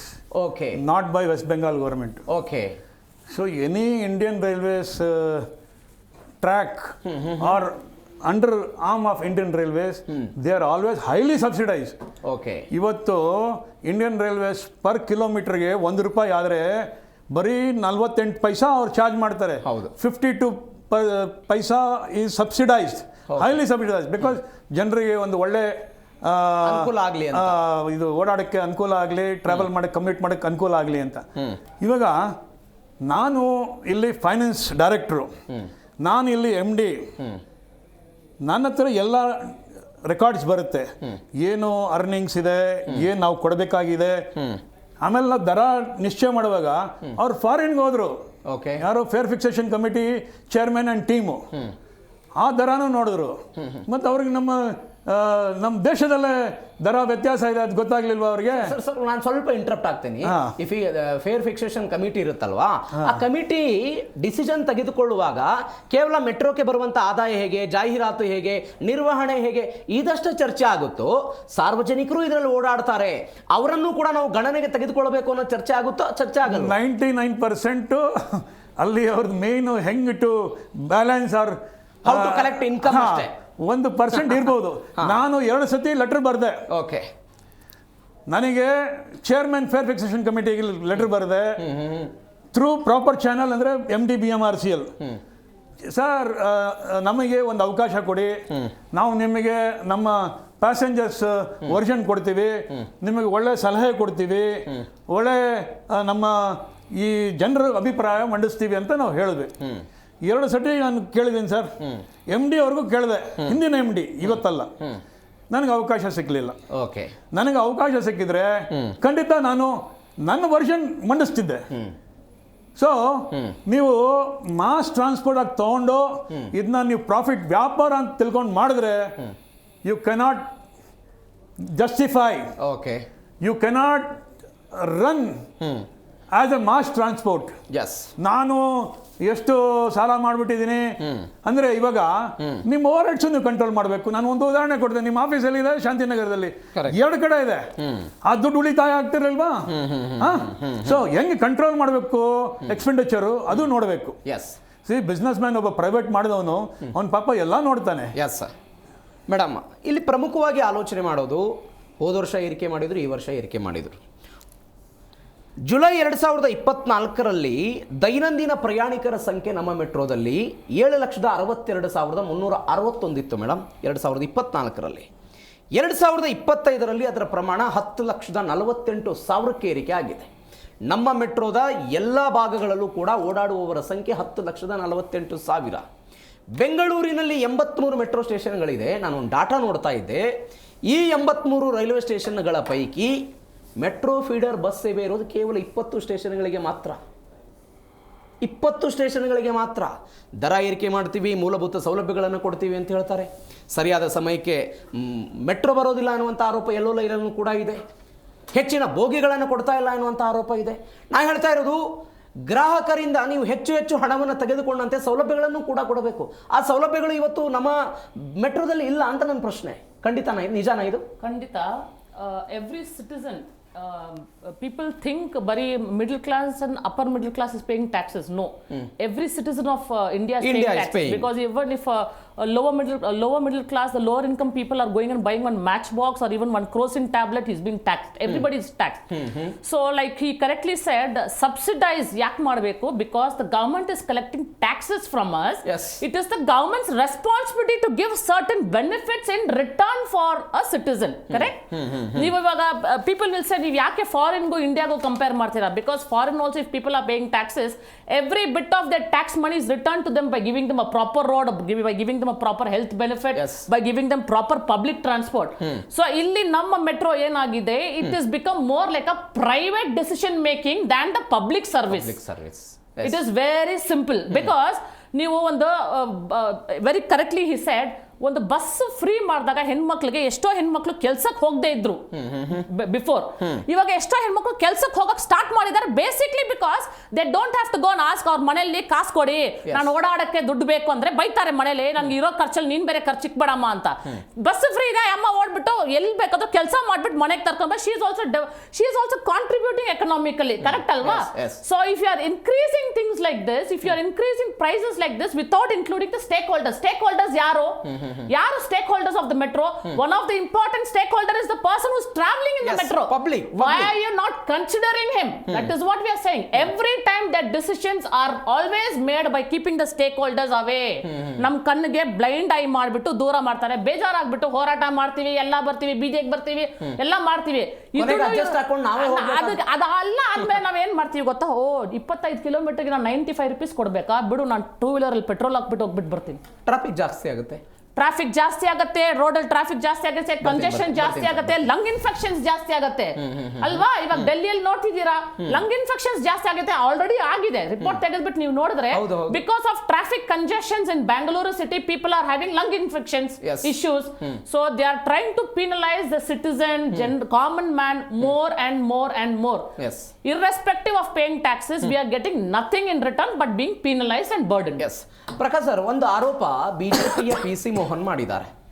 ಏನು ಆರೋಪ ಅಂತ ಹೇಳಿದ್ರೆ, ನೀವು ರೈಲ್ವೆ ಇಲಾಖೆ ಅನ್ನೋ ಕಾರಣಕ್ಕಾಗಿ ಪ್ರಶ್ನೆ ಕೇಳ್ತಾ ಇದ್ದೀನಿ. ರಾಜ್ಯ ಸರ್ಕಾರ BMRCLಗೆ ಕೊಡ್ತಾ ಇದ್ದಂಥ ಶಾಡೋ ಕ್ಯಾಶ್ ಸಪೋರ್ಟ್ ಅನ್ನು ನಿಲ್ಲಿಸ್ಬಿಟ್ಟಿದೆ. ನಿಜಾನ ಸರ್ ಇದು ನಿಲ್ಲಿಸಿರೋದು? ಸರ್, ನನ್ನ ಪ್ರಕಾರ ನಾನು ಯಾವ ಡೊಮೇನೂ ನೋಡಲಿಲ್ಲ. ಮೊನ್ನೆ ಬಜೆಟಲ್ಲಿ 2,000 ಕೋಟಿ ಕೊಟ್ಟಿದೆ ಅಂತ ರಿಪೋರ್ಟ್ ಆಗಿದೆ. Sir, this is on going projects ಇರುವಾಗ ಕೇಂದ್ರ ಸರ್ಕಾರ ಅವ್ರ ಆಬ್ಲಿಗೇಷನ್ ಮಾಡಕ್ ಬರಲ್ಲ. ಅಲ್ಲ, ಕೇಂದ್ರ ಸರ್ಕಾರ ಅಲ್ಲ, ರಾಜ್ಯ ಸರ್ಕಾರ ಇಲ್ಲಿಯ BMRCLಗೆ ಪ್ರತಿ ವರ್ಷ ನಿರ್ವಹಣಾ ವೆಚ್ಚ ಅಂತ ಒಂದಿಷ್ಟು ಅಮೌಂಟ್ ಅನ್ನು ಕೊಡ್ತಿತ್ತು. ಅದನ್ನ ಇದೀಗ ಕಡಿಮೆ ಮಾಡಿದೆ. ಈ ಕಾರಣಕ್ಕಾಗಿನೇ ಇದೆಲ್ಲವೂ ಆಗ್ತಾ ಇದೆ. ಇದರಲ್ಲಿ ನೇರ ಪಾತ್ರ ರಾಜ್ಯ ಸರ್ಕಾರದ್ದು ಅಂತ ಅವರ ಅಲಿಗೇಷನ್. ಅಫಿಷಿಯಲ್ ಆಗಿ BMRCL ಹೇಳ್ಬೇಕಾಗತ್ತೆ. ನಾನು ಬೆಟ್ ತೋರಿಸೋ ಮುಂಚೆ I should be sure. Yes, ಅವ್ರು ಹಾಗೆ ಹೇಳ್ತಿದ್ರೆ ಅದು ನಿಜ ಆಗಿರ್ಬೋದು. ಓಕೆ, 100% ನಿಜ ಆಗಿರ್ಬೋದು. ನಾನು ಇಷ್ಟೇ ಹೇಳೋದು ನೋಡಿ, ನಮ್ಮ ಮಹಿಳೆಯರಿಗೆ ಕೊಟ್ಟಿದ್ದಾರೆ ಫ್ರೀ ಪಾಸ್, ನಮಗೆ ಬೇಜಾರಲ್ಲ. ಜೆಂಡರ್ ಬಯಾಸ್ ಮಾಡಿದ್ದಾರೆ, ಇಲ್ಲ ಅಂತಲ್ಲ. ಆದರೂ ಒಂದು ರೀತಿಯಲ್ಲಿ ಅವರಿಗೆ ಒಳ್ಳೇದಾಯಿತು. ಸೊ ನಮ್ಮದಲ್ಲಿ ಏನೋ ಒಂದು ತಕರಾರಿಲ್ಲ. ಈ ಮಾಸ್ ಟ್ರಾನ್ಸ್ಪೋರ್ಟ್ ಯಾವಾಗಲೂ ನೋಡಿ, ಇವಾಗ ನಾನು ಸಪೋಸ್ ತಿಳ್ಕೊಳ್ಳಿ, ನಾನು ಅಲ್ಲಿಂದ ಜಯನಗರಿಂದ ಇಲ್ಲಿ ಬರಬೇಕು. It is about 10 kilometres. ನಂದು 2 ರೂಪೀಸ್ ವರ್ಕೌಟ್ ಆಗುತ್ತೆ ಆ್ಯಕ್ಟಿವಾನಲ್ಲಿ. ಸೊ ಕಿಲೋಮೀಟ್ರಿಗೆ ಎಷ್ಟಾಯಿತು? 20 ರೂಪಾಯಿ ಆಯಿತು 10 ಕಿಲೋಮೀಟ್ರ್. ನಾನು ಮೆಟ್ರೋ ಬಂದರೆ ಎಷ್ಟು ಕೊಡಬೇಕು? 25 ಅಲ್ಲ, ಜಾಸ್ತಿ ಇದೆ, 37 ರೂಪೀಸ್ ಕೊಟ್ಟಿದ್ದೀನಿ. ನಾನು why should I use? But ನಾನು ಯಾಕೆ ನಾನು ಯೂಸ್ ಮಾಡ್ತಿಲ್ಲ ಅಂದರೆ, I want to support metro. ನಾನು ರೈಲ್ವೆ ಇಸ್ ಮೈ ಪ್ಯಾಷನ್. ಈಗಷ್ಟೇ ಒಬ್ಬರು ಮಾತನಾಡ್ತಾ ಇದ್ರು, ಬನಶಂಕರಿ ಎನ್ನುವಂಥ ಏರಿಯಾದಿಂದ ಟ್ರಿನಿಟಿ ಮೆಟ್ರೋ ಸ್ಟೇಷನಿಗೆ ಬರಬೇಕು ಅಂತ ಹೇಳಿದರೆ ಸರಿ ಸುಮಾರು 67ರಿಂದ 72 ರೂಪಾಯಿ ಖರ್ಚಾಗುತ್ತೆ. ಅವರು ತಮ್ಮ ಮನೆಯಿಂದ ಮೆಟ್ರೋ ಸ್ಟೇಷನಿಗೆ ಹೋಗಿ ಅಲ್ಲಿ ಮೆಟ್ರೋನ ಹಿಡಿದು ಅಲ್ಲಿ ಮೆಟ್ರೋ ಹಣದ ಪಾವತಿಯನ್ನು ಮಾಡಿ ಇಲ್ಲಿಗೆ ಬಂದು ಇಳಿಯೋ ತನಕ ಅವರ ಸಮಯ, ಅದಾದ ನಂತರ ಅವ್ರಿಗೆ ಪಾವತಿ ಮಾಡುವಂಥ ಹಣ. ಸಹಜವಾಗಿ ಆ ವ್ಯಕ್ತಿ ಸಹಜವಾಗಿ ಒಂದು ನಿಮಿಷ, ಇವಾಗ ಒಂದು ಹೆಣ್ಮಗು ನನಗೆ ಸಿಕ್ಕಿತ್ತು, ಕೋರಮಂಗಲಲ್ಲಿ ವರ್ಕ್ ಮಾಡ್ತಿದ್ದಾಳೆ. ಓಕೆ, ಕೋರಮಂಗಲದಿಂದ ಬೊಮ್ಮಸಂದ್ರಕ್ಕೆ ಬರ್ತಾಳೆ, ಬೊಮ್ಮಸಂದ್ರದಿಂದ RV ರೋಡ್ಗೆ ಬರ್ತಾಳೆ, RV ರೋಡಿಂದ ಮಾಧವಾರ್ಗೆ ಹೋಗ್ತಾಳೆ. ಓಕೆ, ಆಮೇಲೆ ಸ್ಟ್ಯಾಂಡಿಂಗು, ಸರ್ ನಾನು ಹಿಂಗೆ ಬರ್ತೀನಿ ಅಂತ. ಅವ್ರಿಗೆ ಸೀಟ್ ಸಿಗೋಕ್ಕಿಲ್ಲ. ಹೌದೌದು. ಎಷ್ಟು ಅಲ್ಲಿಂದ ಬರೋಕ್ಕೆ ಅಷ್ಟು ಹೈರ್ ಪ್ರೈವೇಟ್ ಟ್ರಾನ್ಸ್ಪೋರ್ಟ್, ಅದು ದುಬಾರಿ. ಈ ಲಾಸ್ಟ್ ಮೈಲ್ ಕನೆಕ್ಟಿವಿಟಿನಲ್ಲಿ ನಾನು 10 ಸತಿ ಬರೆದಿದ್ದೀನಿ. ಮಾನ್ಯ ಮುಖ್ಯಮಂತ್ರಿಗಳಿಗೆ 23ನೇ ಮೇ 2025 ಲೆಟರ್ ಕೊಟ್ಟಿದ್ದೀನಿ. ಸರ್, ನೀವು BMRCL ಹೇಳಿ ಲಾಸ್ಟ್ ಮೈಲ್ ಕನೆಕ್ಟಿವಿಟಿ ಎಲ್ಲ ಕಡೆ ಜಾಸ್ತಿ ಮಾಡಲಿ. ಮತ್ತೆ ಒಂದು ನಿಮಿಷ, ಪಿಂಕ್ ಸ್ಕೂಟರ್, ಒಂದು ನಿಮಿಷ ಇದು ಮುಗಿಸ್ಬಿಡ್ತೀನಿ. ಪಿಂಕ್ ಸ್ಕೂಟರ್ ಸ್ಟಾರ್ಟ್ ಮಾಡಲಿ. ಮಹಿಳೆಯರಿಗೆ ಸೇಫ್ಟಿ ಇರುತ್ತೆ. ಒಂದು ಲೇಡಿ ಆಪರೇಟ್ ಮಾಡಿದ್ರೆ pink scooter, she will feel comfortable. ಅವಳು ಹಾಯಾಗಿ ಆರಾಮಾಗಿ ಸುರಕ್ಷಿತವಾಗಿ ಹೋಗ್ಬೋದು. ಎರಡನೇದು auto rickshaw, sharing auto rickshaw ಚಾಲೂ ಮಾಡಿ. ಎಲ್ಲ ಕಡೆ ಇದೆ ಇವತ್ತು. ಕಾರ್ ಪೂಲಿಂಗ್ ಬೇಡ. ಆಮೇಲೆ ನೀವು ಈ SMET ಕೇಳಿದಿರಾ? ಸರ್ ಎಂ ವಿಶ್ವೇಶ್ವರ ಟರ್ಮಿನಲ್, ಅದು ಕೊನೆಯಲ್ಲಿದೆ. ಇವಾಗ ಸಾಕಷ್ಟು ಟ್ರೈನು ಒಂದೇ ಭಾರತಲ್ಲ, ಅಲ್ಲಿಂದ ಚಾಲು ಆಗುತ್ತೆ. ನೀವು ವಿವೇಕಾನಂದ ಮೆಟ್ರೋ ಸ್ಟೇಷನ್ ಹಿಡಿದು ಆಟೋ ಹತ್ತಿ 300 ರೂಪಾಯಿ ಕೇಳ್ತಾನೆ ಸರ್. ಎಷ್ಟು? 300 rupees. It is hardly 3 kilometres. ಅಲ್ಲಿಂದ ಚಾಲು ಮಾಡಿ ಆಸ್ ಎ ಪೈಲಟ್ ಪ್ರಾಜೆಕ್ಟ್ ಅಂತ ನಾನು ಹಿಂದಿನ MD ಹೇಳಿದೆ, Yes, sir. ಅದು ಆಗಲಿಲ್ಲಲ್ಲ. ಮತ್ತು ಯಾವ ರೀತಿಯಲ್ಲಿ ಸರ್ ಲಾಸ್ಟ್ ಮೈಲ್ ಕನೆಕ್ಟಿವಿಟಿ ಇಲ್ಲದ್ರೆ ಹೆಂಗೆ? ಎಸ್ ಸರ್, ಬರ್ತೀನಿ. ಜಯಸಿಂಹ ಅವರೇ, ಈಗ ದರ ಏರಿಕೆ ಆಗಿದೆ, ವಾಟ್ ನೆಕ್ಸ್ಟ್? ಏನು ಮಾಡೋದು? ಏನು ಆಪ್ಷನ್ ಇದೆ ನಿಮ್ಮ ಹತ್ರ ಒಬ್ಬ ಪ್ರಯಾಣಿಕರಾಗಿ? ಪ್ರಯಾಣಕ್ಕಾಗಿಂತ 1980 ತನಕ ಬೆಂಗಳೂರಿನಲ್ಲಿ ವಿದ್ಯಾರ್ಥಿ ಚಳವಳಿ ಭಾಳ ಪ್ರಬಲವಾಗಿತ್ತು. ಒಂದು ಹೋಟೆಲ್ ತಿಂಡಿ ಜಾಸ್ತಿ ಮಾಡೋದು ಗಲಾಟೆ ಮಾಡ್ತಾಯಿದ್ರು. ಒಂದು ಆಟೋದಲ್ಲಿ ದರ ಆದರೆ ಮತ್ತು ಬಸ್ ಪ್ರಯಾಣ ಆದರೆ ಬೆಂಗಳೂರಲ್ಲಿ ಭಾರಿ ಪ್ರತಿಭಟನೆ ನಡೀತಾ ಇತ್ತು. ಯಾವಾಗ 1985 ರಾಮಕೃಷ್ಣ ಹೆಗಡೆ ಅವರೊಂದಿನ ಮುಖ್ಯಮಂತ್ರಿಯಾಗಿ ಅಲ್ಲಿವರೆಗೂ ಒಂದು ಪ್ರಜಾಪ್ರಭುತ್ವ ವ್ಯವಸ್ಥೆ ಚೆನ್ನಾಗಿತ್ತು. ವಿದ್ಯಾರ್ಥಿಗಳು ಭಾಳ ದೊಡ್ಡ ಪ್ರತಿಭಟನೆ ಮಾಡ್ತಾಯಿದ್ರು. ಈ ಪ್ರತಿಭಟನೆಗೆ ಅವಕಾಶಗಳೇ ಇಲ್ಲ. ಈ ದಿಮಾಕು ಇದು ಮೆಟ್ರೋದವ್ರಿಗೆ ಭಾಳ ಇದೆ. ಎಲ್ಲ IAS ಆಫೀಸರ್ಸ್ಗಳೇ ಅವರೇ ತೀರ್ಮಾನ ಮಾಡ್ತಾರೆ. ರಾಜ್ಯ ಸರ್ಕಾರದ ಯಾವ ಪ್ರತಿನಿಧಿಗಳಿಲ್ಲ, ಜನಸಾಮಾನ್ಯರಿಲ್ಲ. ಪ್ರತಿಭಟನೆಯ ಕಾವು ಅವ್ರು ಸ್ವಲ್ಪ ಮುಟ್ತಾ ಇರೋದ್ರಿಂದ ಅವ್ರು ಇಷ್ಟ ಬಂದಷ್ಟು ಮನ ಬಂದಷ್ಟು ಬೆಲೆಗಳು ಹೆಚ್ಚಿಸ್ತಾ ಹೋಗ್ತಾ ಇದ್ದಾರೆ. ಯಾವಾಗ ವಿದ್ಯಾರ್ಥಿ ಚಳವಳಿಗಳು ಒಬ್ಬ ಸಾರ್ವಜನಿಕರಾಗಿ, ಒಬ್ಬ ಪ್ರಯಾಣಿಕರಾಗಿ ನಿಮ್ಮ ರಿಯಾಕ್ಷನ್ ಏನು ಸರ್? ನಮ್ಮ ರಿಯಾಕ್ಷನ್ ಜಾಸ್ತಿ ಮಾಡಿದ್ದಾರೆ, ಹೌದು, ಒಪ್ಕೊಂಡು ಹೋಗೋದು ಅಥವಾ ಅದನ್ನ ಏನಾದ್ರೂ ಪರಿಷ್ಕರಣೆ ಆಗಬೇಕು ಅಂತ ಹೋರಾಟ ಮಾಡೋದು? ಪರಿಷ್ಕರಣೆ ಆಗಲೇಬೇಕು. ಮತ್ತೆ ಅವರ ದುರಹಂಕಾರದ ವರ್ತನೆ ಇದೆಯಲ್ಲ BMRCL, ಅವರೊಂದು ಪ್ರಜಾಪ್ರಭುತ್ವಕ್ಕೆ ದೊಡ್ಡ ಮಾರ್ಗವಾಗಿದ್ದಾರೆ. ಇದು ಡೆಮಾಕ್ರಸಿ ಕಂಟ್ರಿ ಇದು. ಮತ್ತು ಅವರೇ ತೀರ್ಮಾನ ಮಾಡಿ ಅವರೇ ರೇಟ್ ಏರಿಸ್ಕೊಳ್ಳೋದ್ರಿಂದ ಅವರ ಅಧಿಕಾರನೇ ನಮ್ಮ ರಾಜ್ಯ ಸರ್ಕಾರ, ಪ್ರಜಾಪ್ರಭುತ್ವದ ಸರ್ಕಾರಗಳಿಗೆ ಬೆಲೆ ಇಲ್ಲದಂಥ ರೀತಿಯಿಂದ ಇವರು ವರ್ತಿಸ್ತಾ ಇದ್ದಾರೆ. ಇದು ವಿದ್ಯಾರ್ಥಿಗಳು, ಸಾರ್ವಜನಿಕರು, ಮಹಿಳೆಯರು ಇದರ ವಿರುದ್ಧ ದೊಡ್ಡ ಪ್ರತಿಭಟನೆ ಹೋರಾಟಗಳನ್ನು ಮಾಡ್ತಿದ್ರೆ ಮುಂದಿನ ದಿನಗಳಲ್ಲಿ ಈ ಮೆಟ್ರೋದವ್ರನ್ನ ಕೇಳದ ಸ್ಥಿತಿಯಿಂದ ಹೊರಬರಲು ಸಾಧ್ಯವಿಲ್ಲದಂಥ ಪರಿಸ್ಥಿತಿ ಈ ದೇಶದಲ್ಲಿ ಉಂಟಾಗುತ್ತೆ. ಇದು ಅರಾಜಕತೆಗೆ ಮತ್ತು ಆರ್ಥಿಕ ಪ್ರಗತಿಗೆ ಭಾಳ ದೊಡ್ಡ ಮಾರಕವಾಗಿರುತ್ತೆ. ವಿದ್ಯಾರ್ಥಿಗಳಿಗೆ ಭಾಳ ದೊಡ್ಡ ತೊಂದರೆ ಹಿನ್ನಡೆ ಆಗುತ್ತೆ. ಕೂಲಿ ಕಾರ್ಮಿಕರ ದೃಷ್ಟಿಯಿಂದ ಕೂಡ ಆಲೋಚನೆ ಮಾಡಬೇಕು. ನೀವು ಒಬ್ಬ ಪ್ರಯಾಣಿಕರಾಗಿ ಜಸ್ಟ್ ಥಿಂಕ್ ಮಾಡಿ, ಬೆಂಗಳೂರಲ್ಲಿ ಯಾರೋ ಒಬ್ಬರು ಹಳೆಯ ಬಟ್ಟೆಯನ್ನು ಹಾಕಿಕೊಂಡು ಬಂದಿದ್ದಾರೆ ಅಂತ ಅವರನ್ನು ಮೆಟ್ರೋ ಒಳಗೆ ಬಿಡದೇ ಇರುವಂಥ ಘಟನೆಗಳಾಗಿದೆ ಬೆಂಗಳೂರಲ್ಲಿ. ಒಬ್ಬರು ರೈತರು ಅನ್ನೋ ಕಾರಣಕ್ಕಾಗಿ ಅವರನ್ನು ಬಿಡದೇ ಇರೋದು, ಅವರ ಬಟ್ಟೆ ಕಲುಷಿತ ಆಗಿದೆ ಅನ್ನುವ ಕಾರಣಕ್ಕಾಗಿ ಅವರನ್ನು ಮೆಟ್ರೋ ಒಳಗಡೆ ಬಿಡದೇ ಇರುವಂತಹ ಪರಿಸ್ಥಿತಿಯಲ್ಲಿ ಈ ಪರಿಪ್ರಮಾಣದ ವ್ಯವಸ್ಥೆಯನ್ನು ತರ್ತಾರೆ ಅಂತ ಹೇಳಿದ್ರೆ ಇದು ಸಹಜವಾಗಿ ಒಂದು ಆತಂಕದ ಪ್ರಶ್ನೆ. ಭಾಳ ದೊಡ್ಡ ನಮ್ಮ ದೇಶದಲ್ಲಿ 70% ಜನರೇ ರೈತರು ತುಂಬಿರುವಂಥ ಒಂದು ರಾಷ್ಟ್ರ ಇದು. ಓಕೆ, ಕೂಲಿ ಕಾರ್ಮಿಕರು ಬೆಂಗಳೂರಿನಲ್ಲಿ ಬಹಳಷ್ಟು ಅವರೇ ಓಡಾಡ್ತಾರೆ. ಸಣ್ಣ ಪುಟ್ಟ ಕಂಪನಿಗಳಲ್ಲಿ ಕೆಲಸ ಮಾಡ್ತಾರೆ, 10-20 ಸಾವಿರ ರೂಪಾಯಿ ಸಂಬಳಕ್ಕೆ ಕೆಲಸವನ್ನು ಮಾಡ್ತಾರೆ. ಅವ್ರ ಪರಿಸ್ಥಿತಿ ಬಗ್ಗೆ ಆಲೋಚನೆ ಮಾಡಬೇಕು. ಹೌದೌದು. ಪ್ರಜಾಪ್ರಭುತ್ವ ವ್ಯವಸ್ಥೆಯಲ್ಲಿ ಪ್ರತಿಭಟನೆಯೇ ಇದಕ್ಕೆ ಸರಿಯಾದಂಥ ಉತ್ತರ. ಇವರ ಭಾಳ ಒಂದು ಅಹಂಕಾರದಿಂದ ಇವರು ಏನು ರೇಟ್ ಜಾಸ್ತಿ ಮಾಡ್ತಾ ಇದ್ದಾರೆ. ಲೆಕ್ಕಾಚಾರ ಕೂಡಿ ಭಾಗಿಸೋದು, ಮತ್ತು ಮೆಟ್ರೋದಲ್ಲಿ ನಾವು ಲೋನ್ ತೊಗೊಂಡಿದ್ದೀವಿ, ಲೋನ್ ತೊಗೊಳೋದಕ್ಕೋಸ್ಕರ ಜನಸಾಮಾನ್ಯ ದುಡ್ಡು ಕೊಡಬೇಕು ಅನ್ನೋದು ಭಾಳ ದೊಡ್ಡ ತಪ್ಪು. ಅದು ಸರ್ಕಾರ ಆರ್ಥಿಕ ಹೊರೆಗಳನ್ನು ಬಡ್ಜೆಟಲ್ಲಿ ಬೇಕಾದಷ್ಟು ಜನಕ್ಕೆ ಉದ್ಯೋಗ ಕೊಡ್ತಾರೆ. ಅಂಬಾನಿ ಆದಾಯ ಇಂಥವ್ರಿಗೆಲ್ಲ ಭಾಳಷ್ಟು ಉಪಯೋಗ ಮಾಡುವಂಥ ಒಂದು ಸರ್ಕಾರಗಳು ಜನಸಾಮಾನ್ಯರುಗಳು ಸಬ್ಸಿಡಿ ದರದಲ್ಲಿ ಸರ್ಕಾರನೇ ನಿಯಂತ್ರಣ ತಗೊಂಡು ಮೆಟ್ರೋ ಪ್ರಯಾಣ ಮಾಡೋ ದರಗಳನ್ನು ನಿಯಂತ್ರಣ ಮಾಡೋದು ಭಾಳ ಒಳ್ಳೆಯದು ಅಂತ ನಾನು ಹೇಳ್ತಿದ್ದೀನಿ. ಎಸ್ ಮೇಡಮ್, ಕೊನೆಯದಾಗಿ ಏನು ಮಾಡಬೇಕು ಅಂತೀರಿ? BMRCL ನಿಮ್ಮ ಬೇಡಿಕೆ ಏನು? What next? ನಿಮ್ಮ ಹೋರಾಟ ಏನು? ಖಂಡಿತ ಜನ ಇದಕ್ಕೆ ಬಂದು ಹೋರಾಟ ಮಾಡಲೇಬೇಕು. ಮೇನ್ ಲೇಡೀಸ್, ಎಂಪ್ಲಾಯೀಸ್, ಕೂಲಿ ಕೆಲಸ ಮಾಡೋರು, ಟ್ರಾವೆಲ್ ಮಾಡೋರು, ಸ್ಟೂಡೆಂಟ್ಸ್ ಆಚೆ ಬಂದು ಇದಕ್ಕೆ ಒಂದು ದೊಡ್ಡ ಮಟ್ಟದಲ್ಲಿ ಹೋರಾಟ ಮಾಡಲೇಬೇಕು.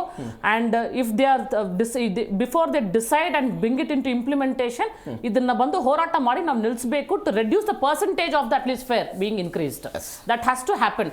ಇಲ್ಲಾಂದ್ರೆ ನಾವು ಸುಮ್ಮನೆ ಕೂತಿದ್ರೆ ನಾಳೆ ಕಷ್ಟ ಪಡೋದು ನಾವೇ. ನಾವು ಹೋರಾಟ ಮಾಡಿಲ್ಲ ಅಂದ್ರೆ we will keep getting penalised if we don't raise our voice for this, against this. Prakash sir, 1000 crore ರೂಪಾಯಿ ಇನ್ಕಮ್ ಬರ್ತಾ ಇದೆ ಅಂತೆ BMRCLಗೆ. 1000 ಕೋಟಿ ಇದು ಸಾಧ್ಯ ಆಗಲ್ವಾ ಮ್ಯಾನೇಜ್ ಮಾಡೋದಕ್ಕೆ BMRCLನ? ಸರ್, ನಾನು ಹೇಳಿದ್ನಲ್ಲ, ಪ್ರಾಫಿಟ್ ಆಗಿ ಮಾಸ್ ಟ್ರಾನ್ಸ್ಪೋರ್ಟ್ ನೋಡೋಕ್ಕಾಗಿಲ್ಲ. ಪ್ರಾಫಿಟ್ ಅಲ್ಲ, ಇವರು ತೆಗೆದುಕೊಂಡಿರುವ ಸಾಲ ಮಾಡಬೇಕು, ರೆವಿನ್ಯೂ ಜನರೇಟ್ ಮಾಡಬೇಕು. ಅದು ಮೂಲ ಕರ್ತವ್ಯ ಕೂಡ ಇದೆ. ಯಾಕೆ ಗೊತ್ತಾ, when you render services you should get revenue also. But ಅದು ಪ್ರಾಫಿಟಬಿಲಿಟಿ ನೀವು ಅದನ್ನು ಸಾರ್ವಜನಿಕರ ಮೇಲೆ ಹಾಕಬಾರದು ಅಂತ ಇದನ್ನಲ್ಲಿ ನೋಡಿದ್ರೆ, ಪರ್ಸ್ಪೆಕ್ಟಿವ್ ನೋಡಿದ್ರೆ, ನೀವು you cannot give mass transport and you should not give. ಹಂಗಿದ್ರೆ ನೀವು ಮೆಟ್ರೋ ಕೊಟ್ಟು ಏನು ಸುಖ? ಕರೆಕ್ಟ್. ಇವತ್ತು ಸರ್ಕಾರಕ್ಕೆ ನಾನು ಹೇಳಿದ್ನಲ್ಲ, ಟ್ಯಾಂಜಿಬಲ್ ಬೆನಿಫಿಟ್ಸ್ ಎಷ್ಟಿದೆ. ನೀವು ಮಾಸ್ ಟ್ರಾನ್ಸ್ಪೋರ್ಟ್ ಎಷ್ಟು ಕೊಡ್ತೀರೋ ಅಷ್ಟು ನಿಮಗೆ ಸಿಟಿ ಇಂಪ್ರೂವ್ಮೆಂಟ್ ಆಗತ್ತೆ, ನಿಮ್ಮ ನೆಟ್ವರ್ಕ್ ಬೆಳೆಯುತ್ತೆ, ನಿಮ್ಮ ಬಿಸ್ನೆಸ್ ಬೆಳೆಯುತ್ತೆ, ನಿಮ್ಮ ರಿಯಲ್ ಎಸ್ಟೇಟ್ ಬೆಳೆಯುತ್ತೆ, ನಿಮ್ಮ ಇಂಡಸ್ಟ್ರಿ ಬೆಳೆಯುತ್ತೆ, ಜನಕ್ಕೆ ಓಡಾಡಕ್ಕೆ ಈಸಿ ಆಗುತ್ತೆ. ಸೊ ಇದಕ್ಕೆ ಒಂದು ಒಳ್ಳೆ ಟೀಮು. ಇಲ್ಲಿ ಏನಾಗುತ್ತೆ, ರಿಟೈರ್ಡ್ ಪೀಪಲ್ ಎಲ್ಲ ಅವರು ಎಂಪ್ಲಾಯ್ ಮಾಡಬಾರ್ದು.